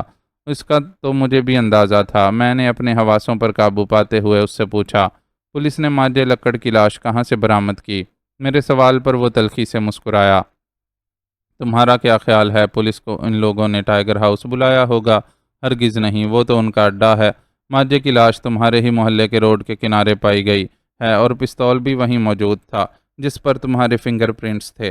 پولیس کو سلیم چھالیا اور راجو بوری نے یہی بیان دیا ہے کہ تمہارا اور ماجد کا کسی بات پر جھگڑا ہو گیا تھا جس پر تم نے اشتعال میں آ کر اسے گولی مار دی اور پھر خوف زدہ ہو گئے۔ اس کے بعد پستول بھی وہیں پھینک کر بھاگ نکلے۔ سچ اور جھوٹ کو ملا کر میرے خلاف بڑی خطرناک چال چلی گئی تھی۔ خود کو بھی انہوں نے صاف بچا لیا تھا۔ اب تمہارے فرار یا روپوشی نے اس کیس کو تمہارے خلاف اور بھی مضبوط بنا دیا ہے۔ محمود کہتا جا رہا تھا، تب ہی میں نے اس سے کہا، سیٹھ صاحب کو تم نے یہ سب بتا دیا ہے؟ ہاں، اس نے اس بات میں سر ہلایا۔ وہ کیا کہتے ہیں؟ یہی کہ تمہیں فوراً خود کو پولیس کے حوالے کر دینا چاہیے اور تمہیں عدالت کا سامنا بھی کرنا ہوگا۔ وہ تمہارے لیے کسی اچھے وکیل کا بندوبست کر دیں گے۔ میں خود کو پولیس کے حوالے کر دوں؟ مجھے محمود کی بات پر جیسے یقین ہی نہ آیا۔ تو اور کیا کرو گے؟ کب تک پولیس سے بھاگتے رہو گے؟ تمہاری ماں اور بہن بھی تھانے میں ہیں، پولیس انہیں ستاتی رہے گی، ان کی زندگی اجیرن کر دے گی۔ محمود نے بے رحمی سے کہا۔ میری سانسیں پھر تیزی سے چلنے لگیں۔ اس کا کہنا کچھ غلط بھی نہ تھا۔ میں نے بچوں والے تسلی طلب لہجے میں محمود سے کہا، کیا تمہیں، میرا مطلب ہے سیٹھ صاحب کو پورا یقین ہے کہ اس طرح یہ سنگین معاملہ سنبھل جائے گا؟ اس سے پہلے کہ محمود جواب میں کچھ کہتا، اچانک فون کی گھنٹی بج اٹھی۔ سیٹھ صاحب کا فون ہوگا، وہ بھی تم سے یہی کہنا چاہتے ہوں گے۔ کہتے ہوئے محمود اپنی جگہ سے اٹھا اور فون کی جانب بڑھا، پھر ریسیور کان سے لگا کر ہیلو کہا اور پھر دوسری جانب سے شاید سیٹھ صاحب ہی کی آواز سن کر مؤدبانہ بولا، جی سیٹھ صاحب، میں یہاں آ چکا ہوں اور ساری بات سہراب کو بتا دی ہے۔ جی بہت بہتر، آپ بھی بات کر لیں تو ٹھیک رہے گا۔ کہتے ہوئے محمود نے میری جانب ریسیور بڑھاتے ہوئے کہا، لو، سیٹھ صاحب لائن پر ہیں اور تم سے بات کرنا چاہتے ہیں۔ میں نے ہاتھ کی لرزش پر قابو پاتے ہوئے ریسیور اس کے ہاتھ سے لیا اور ہیلو کہا تو دوسری جانب سے سیٹھ صاحب نے بھی وہی کچھ کہا جو ابھی کچھ دیر پہلے محمود بھی مجھ سے کہہ چکا تھا، اور اگر ہم کیس ہار گئے تو وہ لوگ بہت اثر و رسوخ والے ہیں سیٹھ صاحب۔ میں نے ان کی ساری بات سننے کے بعد کہا، تم فکر کیوں کرتے ہو، ہم بھی کم نہیں ہیں۔ میں تمہارے لیے شہر کے سب سے بڑے وکیل کی خدمات لوں گا۔ تم بھی کچھ مت چھپانا، بس سب کے نام لینا، خواہ میرے سالے سجاد بیگ کا بھی نام تمہیں لینا پڑے تو کوئی مذائقہ نہیں۔ سیٹھ صاحب نے مجھے جوش بھری تسلی دینے کے انداز میں کہا اور ایک لہجہ ٹھہر کر دوبارہ بولے، دیکھو، اس طرح تمہاری روپوشی اور فرار پولیس کے شبہ کی تصدیق کرنے کے مترادف ہوگا۔ میرے ذہن میں ایک خیال یہ بھی آیا کہ اس طرح شاید فوزیہ کا دل بھی مجھ سے صاف ہو جائے جب ساری حقیقت کا اسے علم ہوگا، ورنہ پولیس کے ساتھ وہ بھی یہی سمجھتی رہے گی کہ واقعی میں نے اپنے تحفظ کی خاطر نہیں بلکہ اشتعال میں آ کر اس کے بھائی کا خون کیا تھا۔ ٹھیک ہے سیٹھ صاحب، مجھے منظور ہے۔ بالآخر میں نے ان کی بات پر صاد کر ڈالا، میں تمہیں کسی دھوکے میں نہیں رکھنا چاہتا سہراب، وہ آخر میں بولا۔ اس کی آواز نہ جانے کس جذبے تلے لرزنے لگی۔ میں جانتا ہوں کہ تم پر جو آفت آئی ہے اس کی وجہ میں ہی ہوں۔ یہ تمہاری میرے لیے قربانی کی اعلیٰ مثال ہے۔ وہ ذرا تھما تو میں غیر تاثر لہجے میں بولا، سیٹھ صاحب مجھے شرمندہ نہ کریں، میں نے یہ سب بغیر کسی لالچ کے اور محض اس لیے کیا تھا کہ مجھے ہی نہیں، میری فطرت، میرے ضمیر کو بھی یہ پسند نہ تھا کہ جس تھالی میں کھاؤں اسی میں چھید بھی کروں۔ یہی تو تمہاری اعلیٰ ظرفی ہے جس سے ظاہر ہوتا ہے کہ تم کسی نسلی خاندان کے ہو۔ تم لاکھ برے سہی لیکن تم نے اپنے اندر کے انسان کو زندہ رکھا، پھر بھلا میں کیسے پیچھے ہٹ سکتا ہوں؟ وہ ایک دم بولے، دیکھو عین ممکن ہے کہ تھانے میں تمہیں ایسے افسر بھی ملیں جو انہی لوگوں کے راتب خور ہوں جنہوں نے تمہیں اس حال کو پہنچایا ہے۔ سر دست یوں سمجھ لو تم سے وہ اپنی مرضی کا بیان لینے کی کوشش کریں گے، مگر تم پر اعتماد رہنا، ذرا بھی خوف مت کھانا۔ میں تمہیں چند باتیں سمجھاتا ہوں جو تھانے میں تمہارے ساتھ کہی جا سکتی ہیں، اور تم نے کس طرح مستحکم رہتے ہوئے ان کا جواب دینا ہے۔ پھر وہ مجھے سمجھاتے رہے اور میں غور سے ان کی بات سنتا رہا۔ میں پولیس کی حراست میں آ چکا تھا، مگر سیٹھ سکندر کے کہنے پر ہی میں نے اپنی گرفتاری چند صحافیوں کے درمیان اور پبلک پلیس پر دی تھی۔ اپنے اسی بیان کے ساتھ جو کچھ میرے ساتھ ٹائیگر ہاؤس میں کیا گیا تھا، ماں کو غشی کے دورے پڑتے رہے تھے اور انہیں ہسپتال روانہ کر دیا گیا تھا، راہیلہ کو چھوڑ دیا گیا تھا، اسے مجھ سے ملنے بھی نہ دیا گیا، مجھے ماں کی فکر ستانے لگی۔ تھانے کا ایس ایچ او ایک درمیانی عمر اور گھٹی ہوئی جسامت کا آدمی تھا۔ رنگت اس کی سانولی تھی، بالخصوص چہرے کا رنگ جھلسا ہوا تھا، اور اس نے مجھے تو پہلے خشمگین نظروں سے گھور کر سر سے پاؤں تک دیکھا۔ اس کے بعد میرا بیان لینے کے لیے ایک دبلے آدمی کو اپنے کمرے میں بلوایا۔ یہ ہیڈ محرر تھا، اس نے سیاہ فریم کی موٹے شیشوں والی اینک چہرے پر چڑھا رکھی تھی۔ میں نے شروع سے آخر تک سب بتا ڈالا۔ سیٹھ سکندر نے مجھ سے صرف یہ بات مصلحتاً مخفی رکھنے کو کہا تھا کہ میں ان کے لیے جاسوسی کر رہا تھا وغیرہ، اگرچہ اس میں بھی کوئی مذائقہ نہ تھا، لیکن بہرحال باقی سب جو سچ تھا وہ میں نے بتا دیا۔ سارا بیان لینے کے بعد ایس ایچ او نے، جس کا نام عمیر شاہ تھا، ایک گہرا ہنکارا بھرا، اچھی کہانی گڑی ہے، لگتا ہے روپوشی کے ان چند گھنٹوں میں تو نے اسی سکرپٹ پر دماغی کام کیا اور اپنی گرفتاری دے دی۔ اس کے لہجے میں زہریلا طنز تھا۔ جو سچ تھا انسپکٹر صاحب وہ میں بتا چکا ہوں، میں نے کہا۔ آپ ٹائیگر ہاؤس کا بھی ایک چکر لگا لیتے تو شاید وہاں آپ کو اس سارے ہنگامے کی کچھ نہ کچھ نشانیاں مل جاتیں۔ میری بات پر انسپکٹر عمیر شاہ نے قہرآلود نظروں سے مجھے دیکھا اور اپنا سیاہ رول ہاتھ میں لہراتا ہوا کرسی سے اٹھ کھڑا ہوا، پھر اسے اپنے ہاتھ کی دوسری ہتھیلی پر مارتے ہوئے چند قدم میری طرف بڑھا اور میرے سینے پر سیاہ رول کی دستک دیتے ہوئے خرانٹ لہجے میں بولا، بچے جمبورے، یہاں تو بڑے بڑے 30 مار خاں ٹائپ کے مجرم سچ بولنے لگ جاتے ہیں، تم کس کھیت کی مولی ہو؟ تو پھر آپ مجھ سے کیا بیان لینا چاہتے ہیں؟ یہی کہ میرا اور ماجے کا کسی بات پر جھگڑا ہوا، نوبت ہاتھا پائی تک جا پہنچی، سلیم چھالیا اور راجو بوری نے ہمارے درمیان بیچ بچاؤ کروانے کی کوشش کی، اور اسی دوران میں نے پستول نکال کر بھری سڑک کنارے ماجے کو گولی ماری اور پھر اپنا ہی پستول یعنی آلہ قتل لاش پر پھینک کر فرار ہو گیا۔ میرے لہجے میں بھی زہریلے طنز کی کاٹ اتر آئی تھی۔ گرفتاری دینے سے پہلے سیٹھ سکندر نے مجھ سے یہی کہا تھا کہ پولیس ضرور تم سے وہی بیان لینے پر دباؤ ڈالے گی جس کا پروپیگنڈا کیا گیا ہے۔ Shut up! میرے کڑوے سچ نے اس کے دماغ کی چولیں ہلا دیں۔ اظہار تیش کے طور پر اس نے اپنے ہاتھ میں پکڑے ہوئے رول کو میرے سینے پر رسید کر دیا۔ میں اس ضرب سے بچنے کے لیے تھوڑا سا لڑکھڑا گیا تھا۔ میرے دونوں ہاتھوں میں ہتھکڑیاں بندھی ہوئی تھیں۔ مجھے لانے والے دونوں سنتریوں نے سنبھالا دے کر پھر کھڑا کر دیا۔ یہاں ایسی کوئی بکواس نہیں چلے گی، سمجھا تو؟ عمیر شاہ غصے کی شدت تلے دھاڑ کر مجھ سے بولا، تو نے وہی کرنا ہے جو میں کہوں گا اور جو حقیقت بھی ہے۔ اس میں کون سی مشکل بات ہے انسپکٹر صاحب؟ آپ بتاتے جائیں، میں وہی بیان دیتا چلا جاؤں گا، مگر صرف یہاں، عدالت میں ہرگز نہیں، میں نے جواب دیا۔ اس وقت بھی سیٹھ سکندر کی باتیں میرے دل و دماغ میں گردش کر رہی تھیں۔ میری بات پر عمیر شاہ بری طرح بھنا گیا۔ اس کی آنکھوں میں ہی نہیں، خاکستری رنگت کے چہرے پر بھی طیش کی سرخی ابھری تھی۔ پھر یکا یوں لگا جیسے وہ اپنے اندر کے ابال پر قابو پانے کی کوشش کر رہا ہو۔ وہ پلٹا اور اپنی بھاری بھرکم کرسی پر براجمان ہو گیا۔ اس نے رول میز پر رکھا، پھر میری طرف دیکھتے ہوئے اس بار قدرے ہموار لہجے میں بولا، دیکھو کچھ قانونی پیچیدگیاں ایسی ہوتی ہیں کہ ہم خود بھی چاہتے ہیں کہ معاملہ زیادہ الجھاؤ کی طرف نہ جائے، بلکہ بخیر و عافیت نمٹ جائے۔ تم اگر اپنا بیان دو گے تو اس سے کیس طول پکڑ جائے گا، تم جیل میں پڑے سڑتے رہو گے۔ بہتر نہیں کہ ضد چھوڑ کر وہی بیان دو جو میں چاہتا ہوں۔ میں وعدہ کرتا ہوں کہ تمہیں کم سے کم سزا دلوانے کی کوشش کروں گا۔ میں اسے دکھانے کے لیے سوچتا بن گیا، یوں جیسے مجھے اس کے مشورے نے سوچنے پر مجبور کر دیا ہو۔ اس کے چہرے پر بھی امید چمکی تھی۔ میں نے کہا، مجھے سوچنے کی مہلت تو مل سکتی ہے نا؟ ضرور، مگر تاخیر نہیں ہونی چاہیے۔ کہتے ہوئے اس نے دونوں سنتریوں کو اشارہ کر دیا۔ وہ مجھے دوبارہ لاک اپ کی طرف لے گئے۔ انہیں ڈاج میں رکھ کر مہلت مانگتے رہنا، تمہیں صرف اتنا ہی کرنا ہے سہراب۔ یہ سیٹھ سکندر کی آخری ہدایت تھی مجھے، اور میں نے وہی کیا تھا۔ تب ہی اسی مہلت کے دوران میں مجھے پتا چلا کہ کوئی سیاہ کوٹ والا سوٹڈ بوٹڈ اور روبدار شخص مجھ سے ملنے کے لیے آیا ہے۔ اس نے اپنا نام ایڈوکیٹ جلال الدین بتایا تھا اور کہا کہ سیٹھ سکندر نے اسے میرا مقدمہ لڑنے کے لیے بھیجا ہے۔ میں ایک دم خوش ہو گیا۔ سیٹھ سکندر وعدہ خوب نبھا رہا تھا۔ وہ میرا بیان اور مجھ سے وکالت نامے پر دستخط کروا کے چلتا بنا۔ میں بھی مطمئن ہو گیا۔ اس کے جاتے ہی میرا خیال تھا کہ عمیر شاہ کے کمرے میں میری دوبارہ پیشی ہوگی، مگر ابھی تک ایسا کچھ نہیں ہوا تھا۔ البتہ کسی سنتری نے سیلن زدہ فرش پر ڈنڈا بجاتے ہوئے مجھ سے یہ ضرور کہا، اوئے تیری ملاقات آئی ہے، کھڑا ہو جا اور جلدی فارغ کرنا اس لڑکی کو۔ میں یہی سمجھا تھا کہ رحیلہ ہوگی۔ میں یکدم کھڑا ہوا، لیکن سلاخوں کے پار میں نے جس چہرے کو دیکھا اس نے جیسے میرا دم ہی اکھاڑ ڈالا۔ وہ فوزیہ تھی۔ مجھ میں اس کا سامنا کرنے کی سکت نہیں ہو پا رہی تھی۔ میں جیسے گھڑوں پانی میں گرے جا رہا تھا۔ میں جانتا تھا وہ میرے لتے لینے آئی تھی، برا بھلا کہنے آئی تھی مجھے۔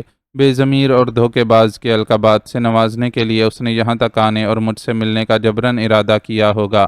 اس کے دل کی بھڑاس نے بہت بے چین کر دیا ہوگا اسے۔ سچی بات تھی کہ مجھ سے تو کچھ بولنے کی ہمت نہیں ہو پا رہی تھی۔ کیا ثبوت تھا میرے پاس اپنی باتوں کی سچائی کے لیے جو میں فوزیہ کو دکھا سکتا؟ ایک ذرا حیرت ہوئی تھی مجھے کہ انسپکٹر عمیر شاہ نے کیسے فوزیہ کو مجھ سے ملاقات کی اجازت دے ڈالی تھی، کیونکہ فوزیہ نے ہی میرے خلاف FIR کٹوائی تھی۔ ہو سکتا ہے اس نے بھی اسے دل کی بڑاس نکالنے کا موقع دینے میں کوئی قباحت نہ سمجھی ہو۔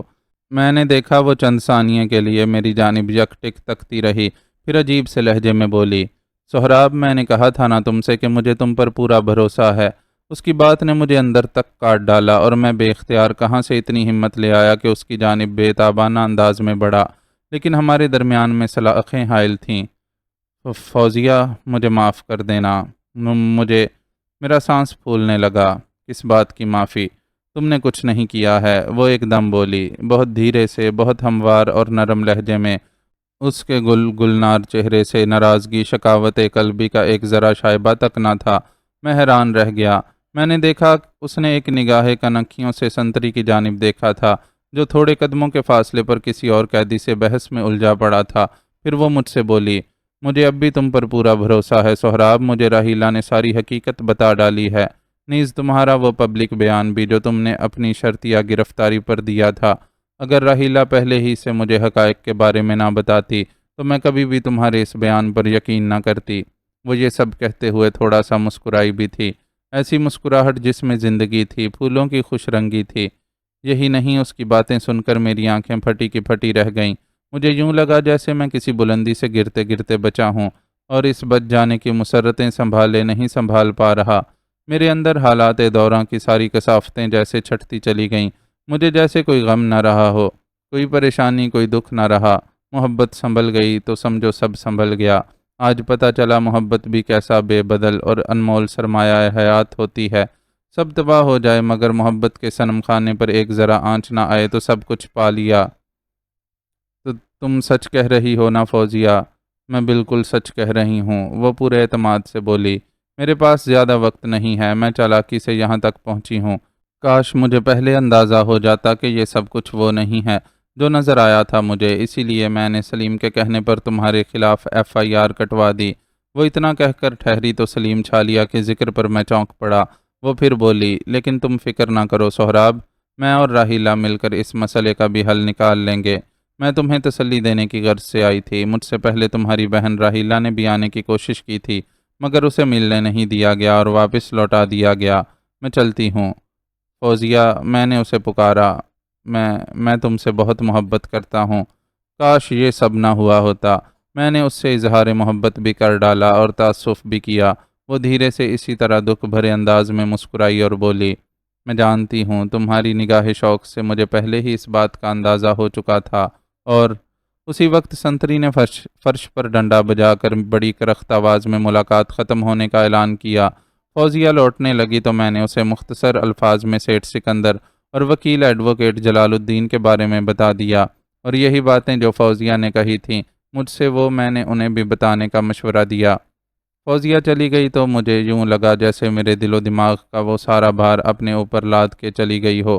میں خود کو ہلکا پھلکا محسوس کرنے لگا۔ ایک بوجھ تھا میرے دل و دماغ پر، وہ جیسے فوزیہ نے ہی یہاں آ کر اتار پھینکا تھا۔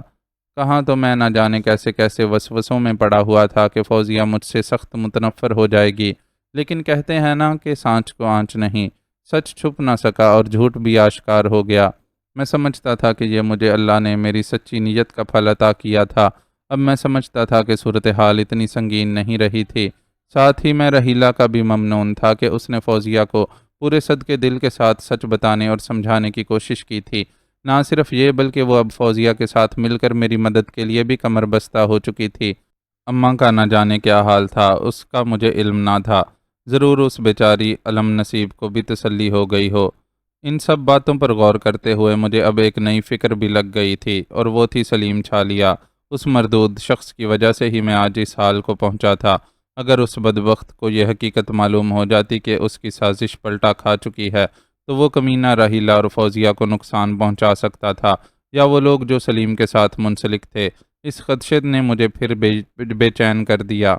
حالات اب بہتر ہونے کی امید پیدا ہو چلی تھی، تو ساتھ ہی خطرات بھی دامن گیر ہونے لگے تھے۔ اس راشی انسپکٹر عمیر شاہ سے لی گئی مہلت ختم ہونے لگی تھی۔ اس نے رات گئے پھر مجھے اپنے کمرے میں بلوا لیا۔ ہاں برخوردار، کیا فیصلہ کیا تم نے؟ اس نے معنی خیز مسکراہٹ سے میری طرف دیکھتے ہوئے پوچھا۔ مجھے اس کی مسکراہٹ بڑی زہر لگی، کیونکہ اس میں مجھے اس کی طمانینت محسوس ہوئی تھی کہ میں اب اس کی مرضی کا بیان دینے پر مجبور ہونے لگا ہوں۔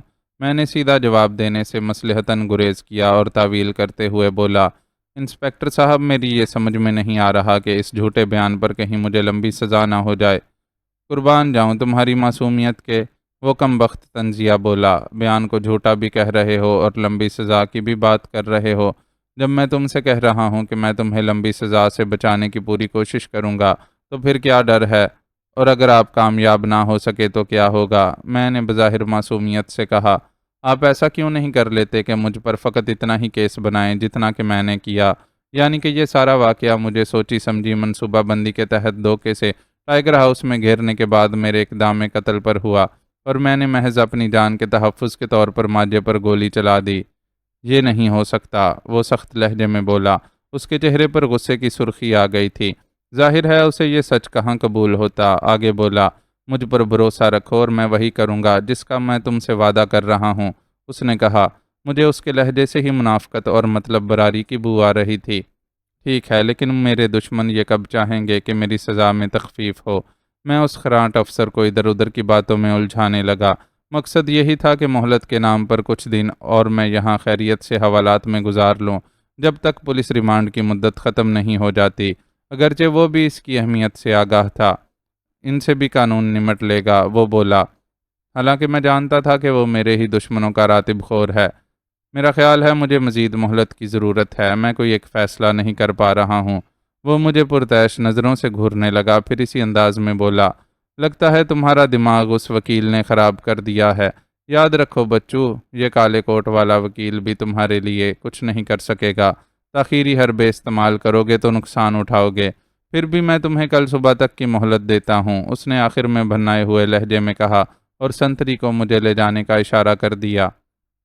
میں حوالات کی تاریک کوٹھڑی میں دیوار کے ساتھ لگا سوچوں میں گم تھا۔ نہ جانے کس پہر میری آنکھ لگ گئی۔ اگلے دن جاگا تو مجھے پتا چلا کہ انسپکٹر عمیر شاہ کہیں گیا ہوا ہے۔ شام گئے اس کی واپسی ہوئی۔ مزید 1 گھنٹہ خیریت اور بغیر کسی پیشی کے بیت گیا۔ پھر جب رات ہوئی تو اس نے مجھے اپنے کمرے میں بلوا لیا۔ وہ کرسی پر بڑے ٹھسے سے براجمان تھا۔ اس کے سامنے ایک اخبار رکھا ہوا تھا۔ وہ اس نے اٹھایا اور مجھے دکھاتے ہوئے بولا، اس اخبار میں تمہارے لیے ایک اہم خبر چھپی ہے۔ میرا دل انجانے خدشات تلے زور سے دھڑکنے لگا۔ میز پر اخبار پٹکتے ہوئے بولا، سیٹھ سکندر کو گولی مار دی گئی ہے۔ کیا؟ بے اختیار میرے منہ سے نکلا اور میں اندر سے بری طرح ہل گیا۔ وہ مر گیا؟ عمیر شاہ بے رحمی سے بولا، اور مجھے یوں لگا جیسے میری ٹانگوں میں کھڑے ہونے کی سکت باقی نہ رہی ہو۔ ان میں ہلکی لرزش اتر آئی تھی۔ میرا دماغ گھومنے لگا۔ کیوں بچو، بہت دکھ ہوا تمہیں یہ سن کر؟ عمیر شاہ جیسے میری کیفیات بھانپتے ہوئے گویا ہز اٹھانے کے انداز میں بولا، اور ساتھ ہی اپنی کرسی بھی چھوڑ دی۔ مجھے بھلا کیوں دکھ ہونے لگا؟ میں نے اپنے مختل پڑتے حواسوں پر قابو پانے کی کوشش کرتے ہوئے کہا۔ اس کی خراٹ اور بھانپتی ہوئی نظریں میرے چہرے پر جمی ہوئی تھیں۔ میں بھی اس کی آنکھوں میں آنکھیں ڈالے ہوئے تھا، لیکن حقیقت یہی تھی کہ میں اپنے اندر اب پہلے جیسا حوصلہ نہیں محسوس کر رہا تھا۔ سیٹھ سکندر کے قتل کی خبر پر مجھے یقین کرنے پر تعمل ہی ہوا تھا، مگر اخبار کی چھپی ہوئی خبر میرے شبہ کو جھٹلانے کے لیے کافی تھی۔ اچھا، وہ طنزیہ مسکراہٹ سے بولا اور چند قدم چل کر میرے بالکل قریب آ گیا۔ یہی تو وہ آدمی تھا جس کے بل بوتے پر تم اینڈ رہے تھے، اور وہ اتنا بڑا وکیل ایڈوکیٹ جلال الدین کیا تمہارا باپ لگتا تھا جو یہاں آیا تھا تمہارے پاس؟ اسے بھی تو تمہارے اسی سیٹھ سکندر نے تمہاری مدد کے لیے بھیجا تھا۔ اسے بھی کونے میں دبک جانے پر مجبور کر دیا گیا ہے، اور کیا کیا سنو گے؟ وہ بڑے بھیانک اور بڑے کمینے پن سے مسکرا کر بولا تو مجھے وہ اس وقت ایک زہریلا کیڑا لگا، جبکہ مجھے محض انسانیت کے ناطے سیٹھ سکندر کے قتل پر بے حد دکھ ہوا تھا۔ بے شک ان کڑے حالات میں اب وہی درپردہ میری مدد کر رہا تھا، تو مجھے اس طرف سے بھی تشویش تھی۔ جانتا تو تھا کہ یہ کن لوگوں کی حرکت ہو سکتی تھی۔ یہ بھوکا کیڑا بھی ضرور جانتا ہوگا جن کا وہ راتب خور تھا۔ کیسی دنیا تھی یہ! مانجے کی ہلاکت پر میرا ابھی تک دکھ کم نہیں ہوا تھا، حالانکہ اس نے مجھے ساتھیوں سے مل کر دھوکے سے ہلاک کرنے کی کوشش کی تھی، اور الٹا میرے ہاتھوں مارا گیا تھا۔ اور اب یہ انسپیکٹر محض اس لیے خوش ہو رہا تھا کہ سیٹھ سکندر کے مرنے کے بعد میں بے بس ہو جاؤں گا۔ کیا یہ نہیں جانتا تھا کہ اوپر خدا بھی بیٹھا ہے؟ مجھے نہیں یاد کہ کبھی میں نے نماز پنجگاہ نہ پڑھی ہو، حتیٰ کہ جمعے کی نماز پر بھی ایک آدھ بار ہی گیا ہوں گا۔ عید بقرہ عید کی نماز جامع مسجد میں دیگر محلے والوں کی سنگت میں ابا کے ساتھ چلا جاتا تھا، مگر آج مجھے صحیح معنوں میں خدا یاد آ رہا تھا۔ شاید خدا ایسے ہی نازک اور مشکل گھڑیوں میں یاد آتا ہے ایک ایسے انسان کو جس نے بس خدا کا صرف نام ہی لیا ہو۔ خدا اس طرح شاید میرے جیسے گنہگار بندوں کو اسی لیے ایسی آزمائشوں میں ڈالتا ہے کہ پتہ چل سکے مشکل کشا کوئی انسان نہیں بلکہ وہی خدا ہوتا ہے۔ اللہ کو یاد کر کے میرے اندر ایک عجب سا سکون پھیلنے لگا۔ کچھ بھی سہی، میں خواہ کتنا ہی گنہگار سہی، آخر کو اللہ کا ہی بندہ تھا۔ وہ بھلا کیسے میری داد رسی اور دستگیری نہیں فرمائے گا؟ میں نے بڑے سکون سے اس راشی افسر کو جواب دیا، آپ کی غلط فہمی ہے انسپیکٹر صاحب، دکھ مجھے ضرور ہوا ہے، کیونکہ میں ہی نہیں کئی مزدور لوگ ان کے نمک خوار تھے جو میری طرح ان کی فیکٹری میں کام کرتے تھے اور روزی کماتے تھے۔ میرے جواب نے اسے آگ لگا دی۔ وہ بھنا کر بولا، تم اگر اسی طرح چالاکی سے کام لیتے رہو گے تو بہت عبرتناک انجام تک جا پہنچو گے۔ اسی وقت فون کی بیل گنگنائی۔ یہ عمیر شاہ کے فون کی بیل تھی۔ اس نے فوراً ریسیور اٹھا کر ہیلو کہا تھا۔ دوسری جانب سے وہ خاموشی کے ساتھ کچھ سنتا رہا اور ساتھ ہی عجیب انداز میں میری جانب بھی گھورتا رہا۔ آواز بھی قدرے دھیمی کر لی تھی۔ ایسا محسوس ہوتا تھا جیسے دوسری طرف میرے ہی متعلق کوئی اہم بات ہو رہی ہو۔ یہ میرا وجدان تھا یا پھر حالات ہی ایسے تھے؟ کیونکہ دوسرے ہی لمحے اس نے رابطہ منقطع کیا اور ہونٹ بھینچ کر ایک گہری ہمکاری بھری۔ میرا دل جیسے رک رک کر دھڑکنے لگا۔ ایک اور بری خبر ہے تمہارے لیے لڑکے، وہ جیسے سرسراتے لہجے میں بولا۔ وہ پھر مجھے کسی بھوکے کیڑے کی طرح سرسراتا ہوا محسوس ہونے لگا۔ تمہاری ماں ہسپتال میں دم توڑ چکی ہے۔ میری آنکھیں پھیل گئیں، سینے میں ایک درد اور کرب کی لہر اٹھی، سر گھومنے لگا، آنکھوں کے سامنے تاریکی کا پردہ پڑنے لگا، اور شدت غم تلے مجھے اپنی ٹانگوں پر کھڑے رہنا بمشکل محسوس ہوا۔ میں جھکا، ٹانگیں خم کھا گئیں اور میں فرش پر گرنے کے سے انداز میں بیٹھ گیا، یوں جیسے سب کچھ ہارا ہوا جواری ہو۔ اسی لیے کہتا ہوں میری بات مان لو، اور کتنے صدمے جھیلو گے اپنی ضد کی وجہ سے۔ وہ بدبخت عمیر شاہ مجھ سے بولے جا رہا تھا۔ مجھے تو اس کا چہرہ ہی نہیں، اس کا وجود بھی دھندلے ہیولے کی صورت میں نظر آ رہا تھا۔ آواز ایسے سنائی دے رہی تھی جیسے کوئی پانی کے اندر غرارے کر رہا ہو۔ اس کی آواز پھر میری ڈوبتی سماعتوں سے ٹکرائی۔ وہ میرے پاس کھڑے سنتری سے تحکمانہ کہہ رہا تھا، پانی ڈالو اس پر، بہت وقت ضائع کیا ہے اس نے۔ ایک گالی بھی اس نے منہ سے نکالی تھی۔ مجھ پر پانی کا ایک زوردار چھپاکا پڑا، میرے مختل پڑتے حواس جگہ پر آتے محسوس ہوئے۔ ایک اور پانی کا چھپاکا پڑا اور میں حلق کے بل چیخ پڑا، بس خدا کے لیے بس کر دو۔ مجھ پر پانی ڈالنا بند کر دیا گیا۔ اب میں یوں گہرے گہرے سانس لینے لگا جیسے طویل مسافت دوڑ کر طے کرتا ہوا یہاں تک پہنچا ہوں۔ مجھے آکسیجن کی کمی کا احساس ہو رہا تھا، سینے میں گھٹن محسوس ہو رہی تھی۔ ہوش میں آؤ لڑکے، مجھے عمیر شاہ کی کرخت آواز سنائی دی، مگر وہ بھی اس طرح جیسے کسی کیسٹ پلیئر کی ریل خرابی کی وجہ سے آہستہ چل رہی ہو، اور آواز کا ایک ایک لفظ نیم غنودہ محسوس ہو رہا ہو۔ مجھے پوری طرح کب ہوش آیا تھا؟ پھر کسی سنتری نے مجھے بازوؤں سے پکڑ کر کھڑا کرنے کی کوشش کی، میں تب بھی اس کے سہارے پر ڈولنے لگا۔ میری حالت ایسی ہو رہی تھی کہ سوچنے سمجھنے تک کی صلاحیت مفقود ہو چلی تھی۔ ماں کے دنیا سے گزر جانے کی خبر میرے لیے سہانے روح تھی۔ فوزیہ کے ساتھ اب دنیا میں راحیلہ بھی اکیلی رہ گئی تھی۔ سوال یہ پیدا ہوتا تھا کہ عمیر شاہ کو یہ ساری خبریں کون پہنچا رہا تھا؟ دو ہی نام ذہن میں آتے تھے، سلیم چھالیا اور راجو بوری۔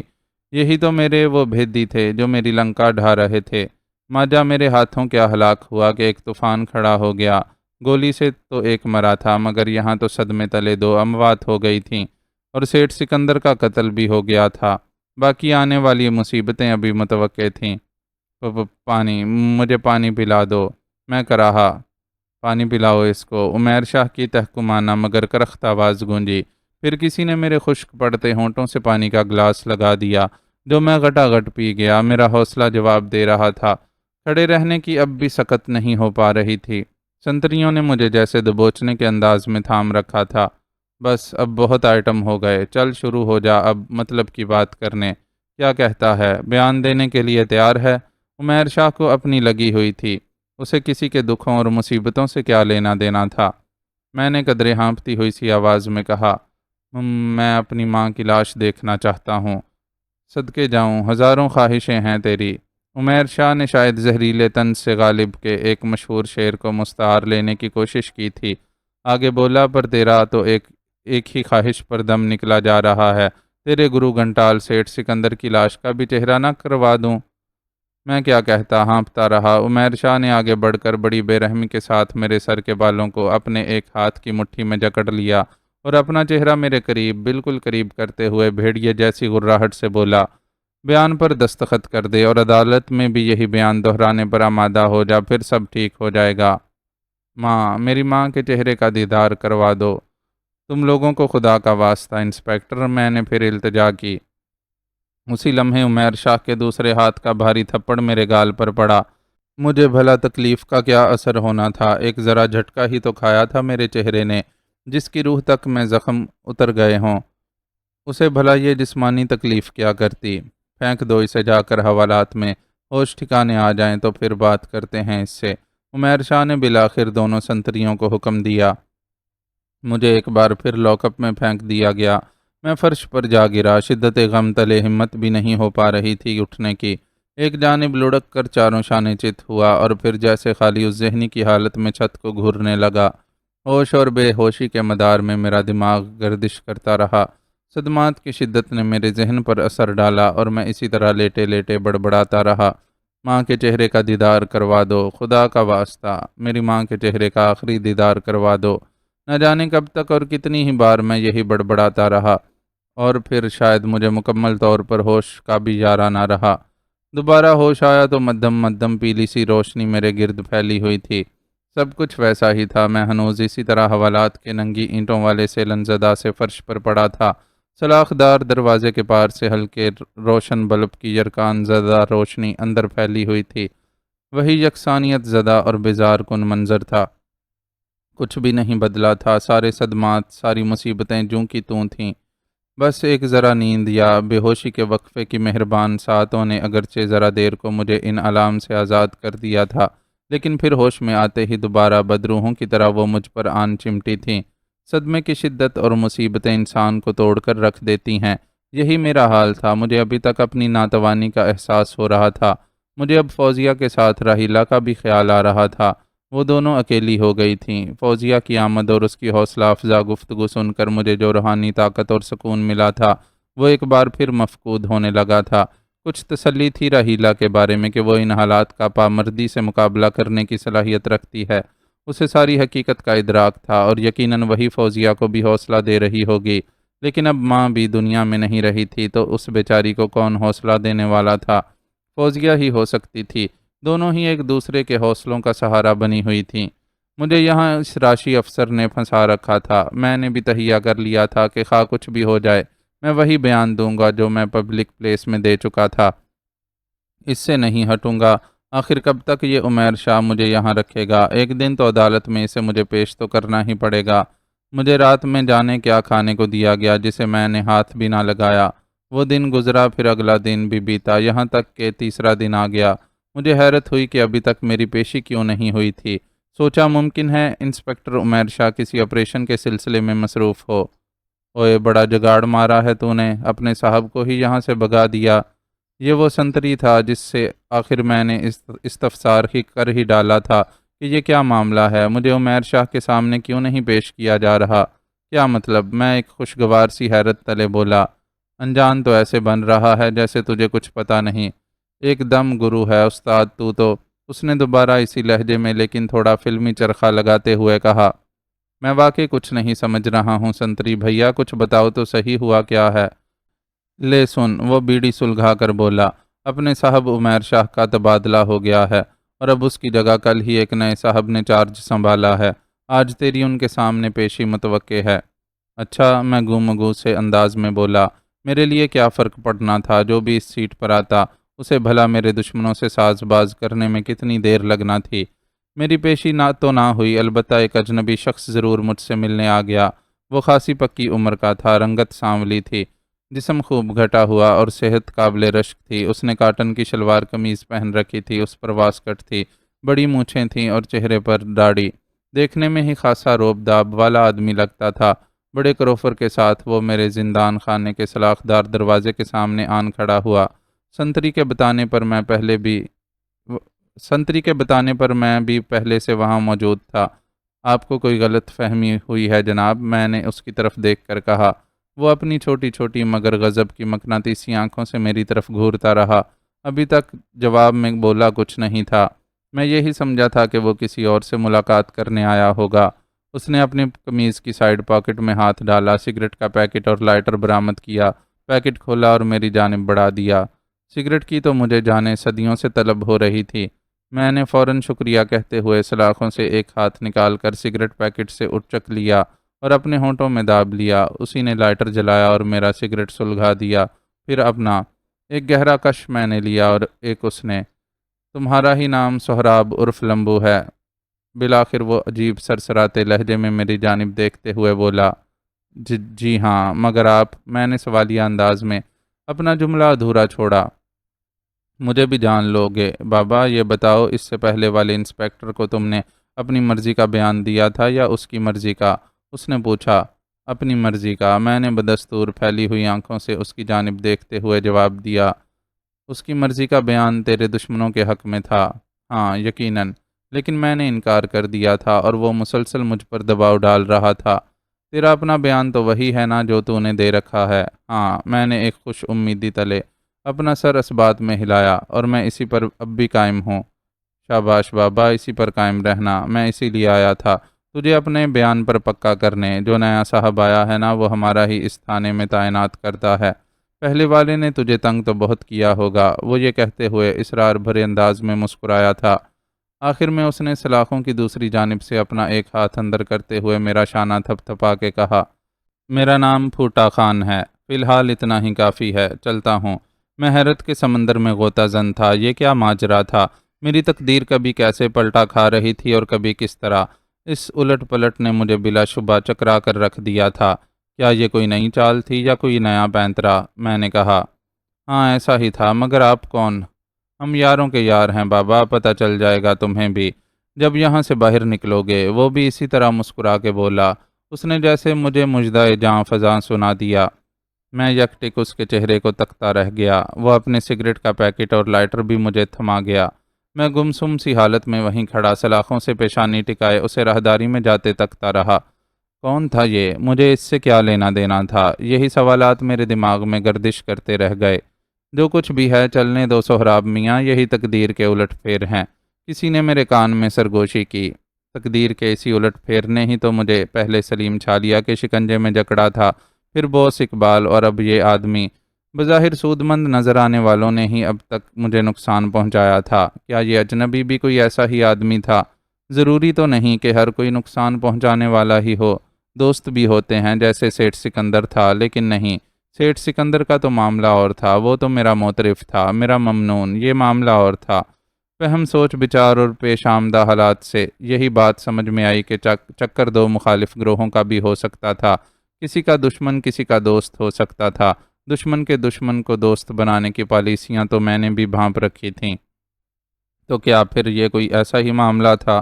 میرے ذہن رسا نے بہت سی مخفی باتوں کا اندازہ قائم کر لیا، اور میرے یہ قیاس غلط نہیں ہو سکتے تھے۔ خیر، یہ تو یہی صحیح، بس مصیبتوں سے چھٹکارا مل جائے یہی بہت ہے۔ میں نے سوچا، اگر میری تقدیر اسی طرح مجھے فائدہ پہنچانا چاہتی تھی تو مجھے بھلا کیا اعتراض ہو سکتا تھا؟ دو مخالف گروہوں کے درمیان اگر میرا بیڑا پار ہو رہا تھا تو کیا قباحت تھی؟ بعد کی بعد میں دیکھی جائے گی۔ بہتی گنگا میں ہاتھ دھو لے لمبو، رام بھلی کرے گا۔ میرے اندر کسی نے معنی خیز سرگوشی کی۔ میں تو پہلے ہی تن بتقدیر تھا، اور اب مزید ہو گیا تھا۔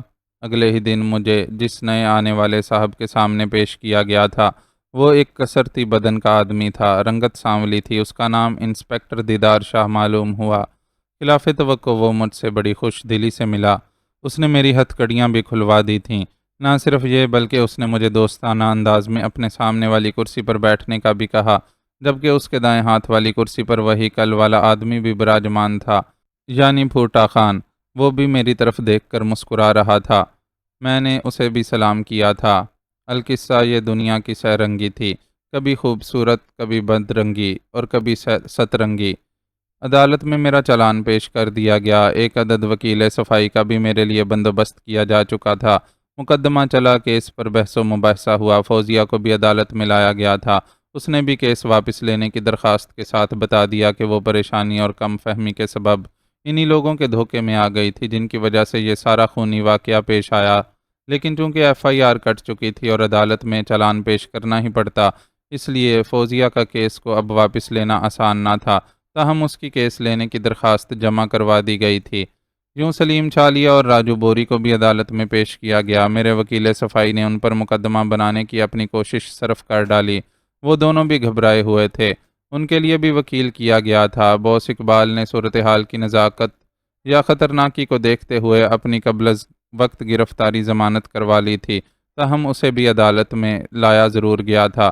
دونوں طرف کے وکیلوں کے درمیان بڑی دھواں دار محاذرائی ہوتی رہی۔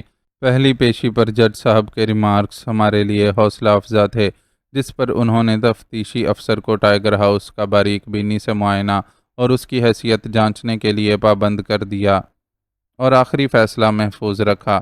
میری ضمانت اب بھی نہ ہو سکی تھی، لیکن میرے وکیل صفائی نے امید دلائی تھی کہ مجھے پریشان ہونے کی ضرورت نہیں، جیت چند قدموں کے فاصلے پر ہے۔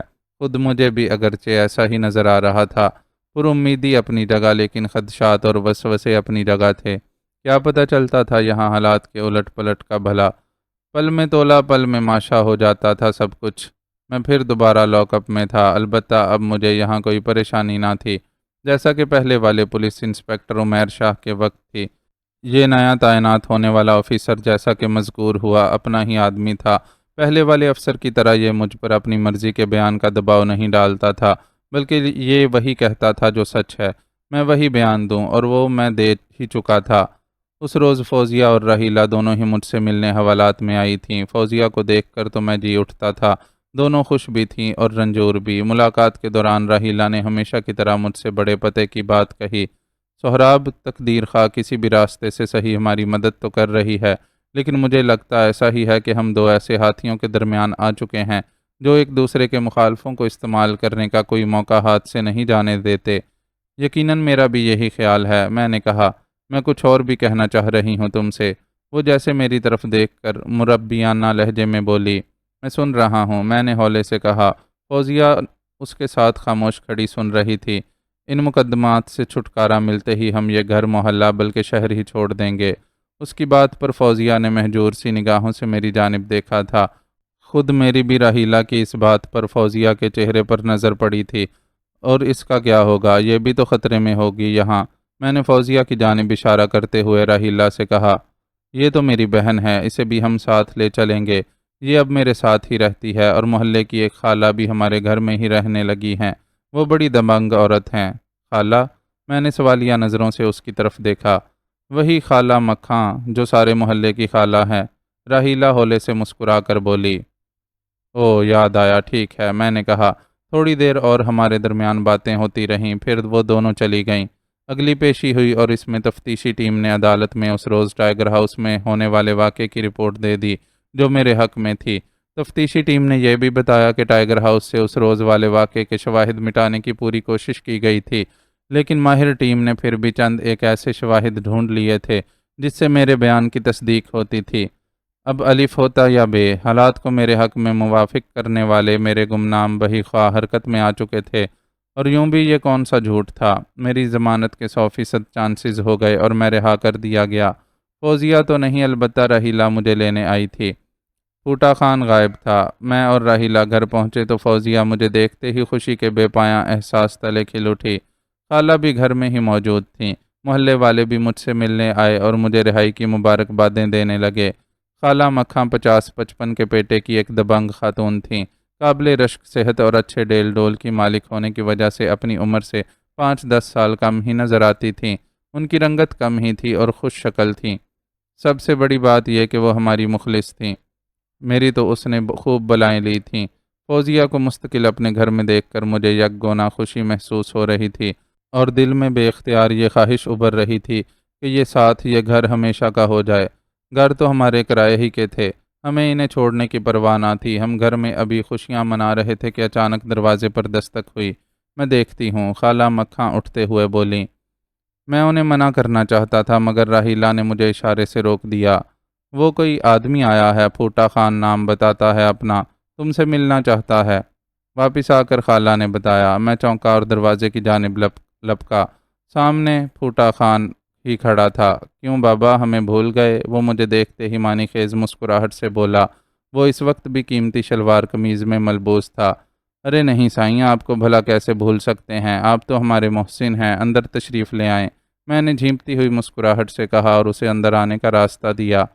میں نے تو آپ کو کورٹ کے باہر تلاش بھی بہت کیا تھا، میں نے اس کے اندر قدم رکھنے کے دوران کہا، لیکن آپ تو ایک جھلک دکھا کر ہی ایسے غائب ہوئے کہ مجھے شکریہ کا موقع بھی نہ دیا۔ وہ اندر آ چکا تھا اور میں اسے صحن کے وسط میں لے آیا تھا۔ ہم تمہیں شکریہ کا موقع ہی نہیں دینا چاہتے تھے۔ وہ عجیب سے انداز میں مسکرا کر بولا، کیونکہ دوستوں سے کیسا شکریہ، اور تم اب ہمارے دوستوں میں شمار ہونے لگے ہو۔ ہم کسی کو زیر خرید بنانے کے قائل ہی نہیں ہیں بابا۔ کہتے ہوئے وہ ادھر ادھر دیکھنے لگا۔ معاف کیجئے سائیں، یہ جگہ آپ کے شایان نشان تو نہیں، مگر میں نے کہنا چاہا تو وہ ایک دم ہاتھ اٹھا کے میری بات کاٹتے ہوئے بولا، ہرگز نہیں، تم ہمارے شایان نشان دوست ہو، یہی ہمارے لیے بہت ہے۔ میں نے اسے وہیں بچھی ہوئی چارپائی پر بیٹھنے کا کہا تو وہ اس پر پاؤں جھلائے براجمان ہو گیا۔ مجھے حیرت تھی کہ پھوٹا خان جیسا دبنگ آدمی اکیلا تھا۔ مراد یہ کہ نہ اس کی کوئی گاڑی دکھائی دی تھی، نہ آدمی یا ساتھی وغیرہ۔ اثنائے راحیلہ اور فوزیہ بھی اندر سے نکل آئیں۔ راحیلہ تو جانتی ہی تھی اور شاید فوزیہ بھی اسی کے حوالے یا غائبانہ تعارف سے پھوٹا خان کو جاننے لگی تھی۔ دونوں نے ادب سے اسے سلام پیش کیا۔ جیتی رہو بابا، جیتی رہو۔ پھوٹا خان ان کی جانب دیکھتے ہوئے مسکرا کر بولا، پھر میری طرف دیکھا۔ کیوں بابا سہراب میاں، اب کیسا لگ رہا ہے خود کو اپنے پیاروں کے درمیان پا کر؟ یہ کہتے ہوئے اس نے ایک بار پھر راحیلہ اور فوزیہ کی طرف مسکرا کر دیکھا۔ بہت اچھا جناب، بہت خوشی ہو رہی ہے، میں نے کہا۔ اسی دوران راحیلہ نے کہا، آپ لوگ اندر آرام سے بیٹھ جائیں، میں جب تک چائے وغیرہ کا انتظام کرتی ہوں۔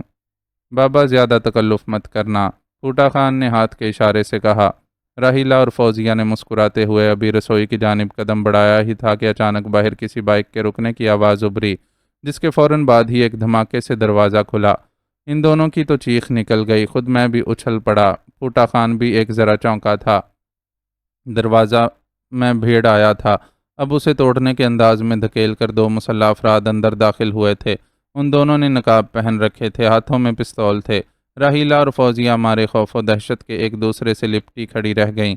میں خود اپنی جگہ سن ہو کر رہ گیا تھا۔ ان دونوں مسلح افراد نے اپنے چہروں سے نقاب ہٹائے تو میں بری طرح چونک پڑا۔ راحیلہ اور فوزیہ بھی انہیں پہچان کر گھٹے گھٹے انداز میں چیخی تھیں۔ یہ دونوں سلیم چھالیا اور راجو بوری تھے۔ میں نے دیکھا پھوٹا خان کے چہرے پر ایک ذرا خوف کا شائبہ تک نہ تھا، بلکہ اس کے برعکس وہ خونخوار نظروں سے ان دونوں کی جانب گھورے جا رہا تھا۔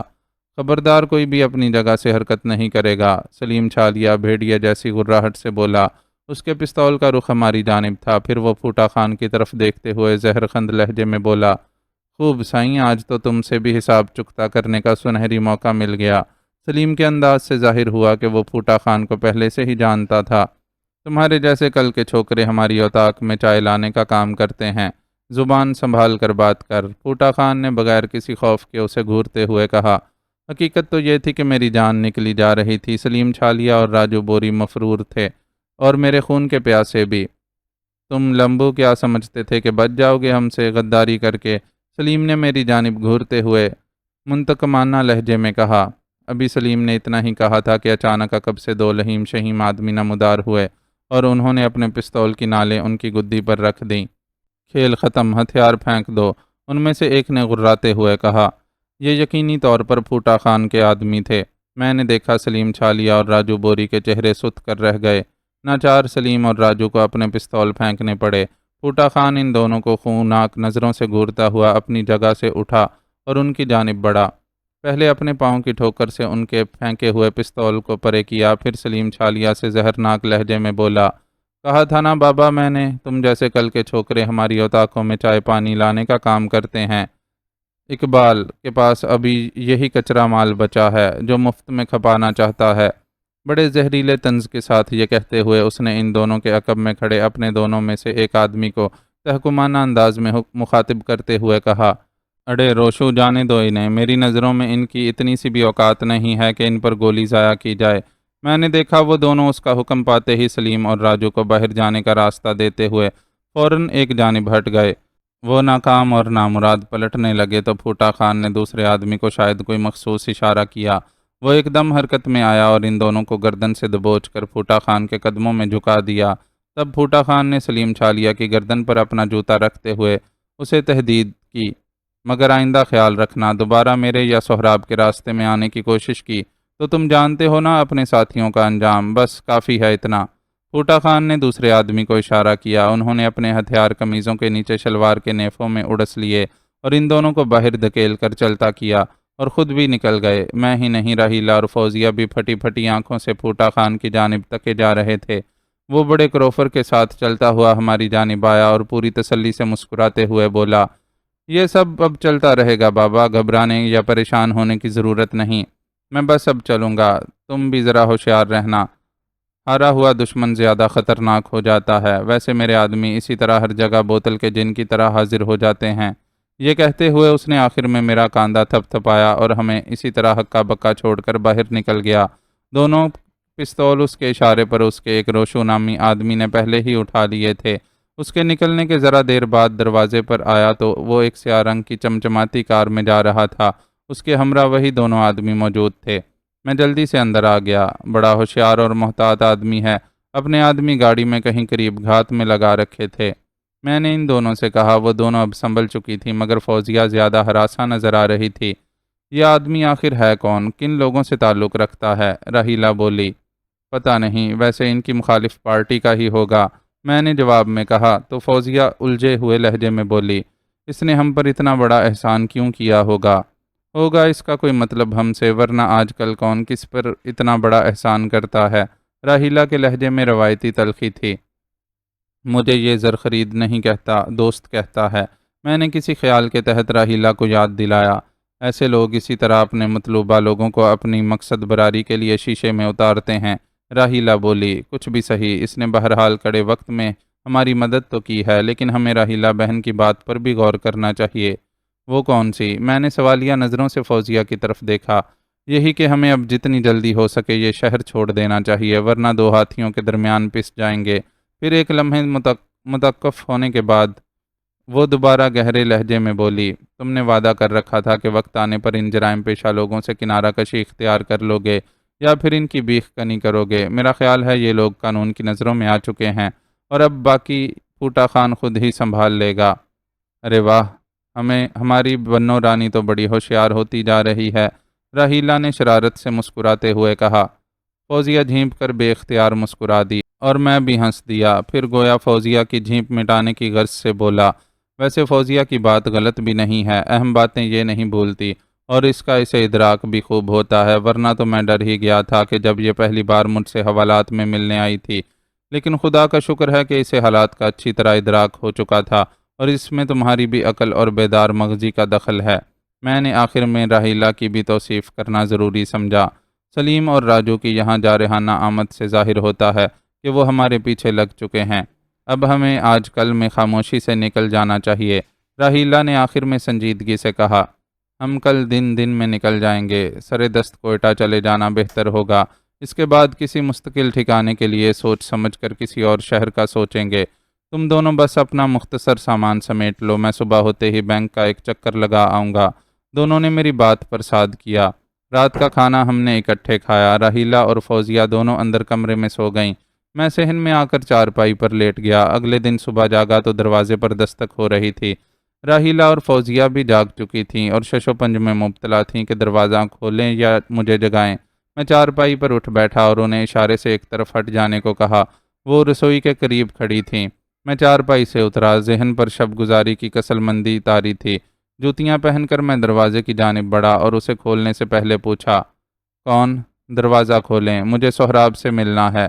باہر سے ایک نسوانی آواز سنائی دی۔ یہ آواز مجھے شناسا محسوس ہوئی تھی۔ میں نے فوراً دروازہ کھول دیا اور سامنے نظر پڑتے ہی بری طرح چونکا۔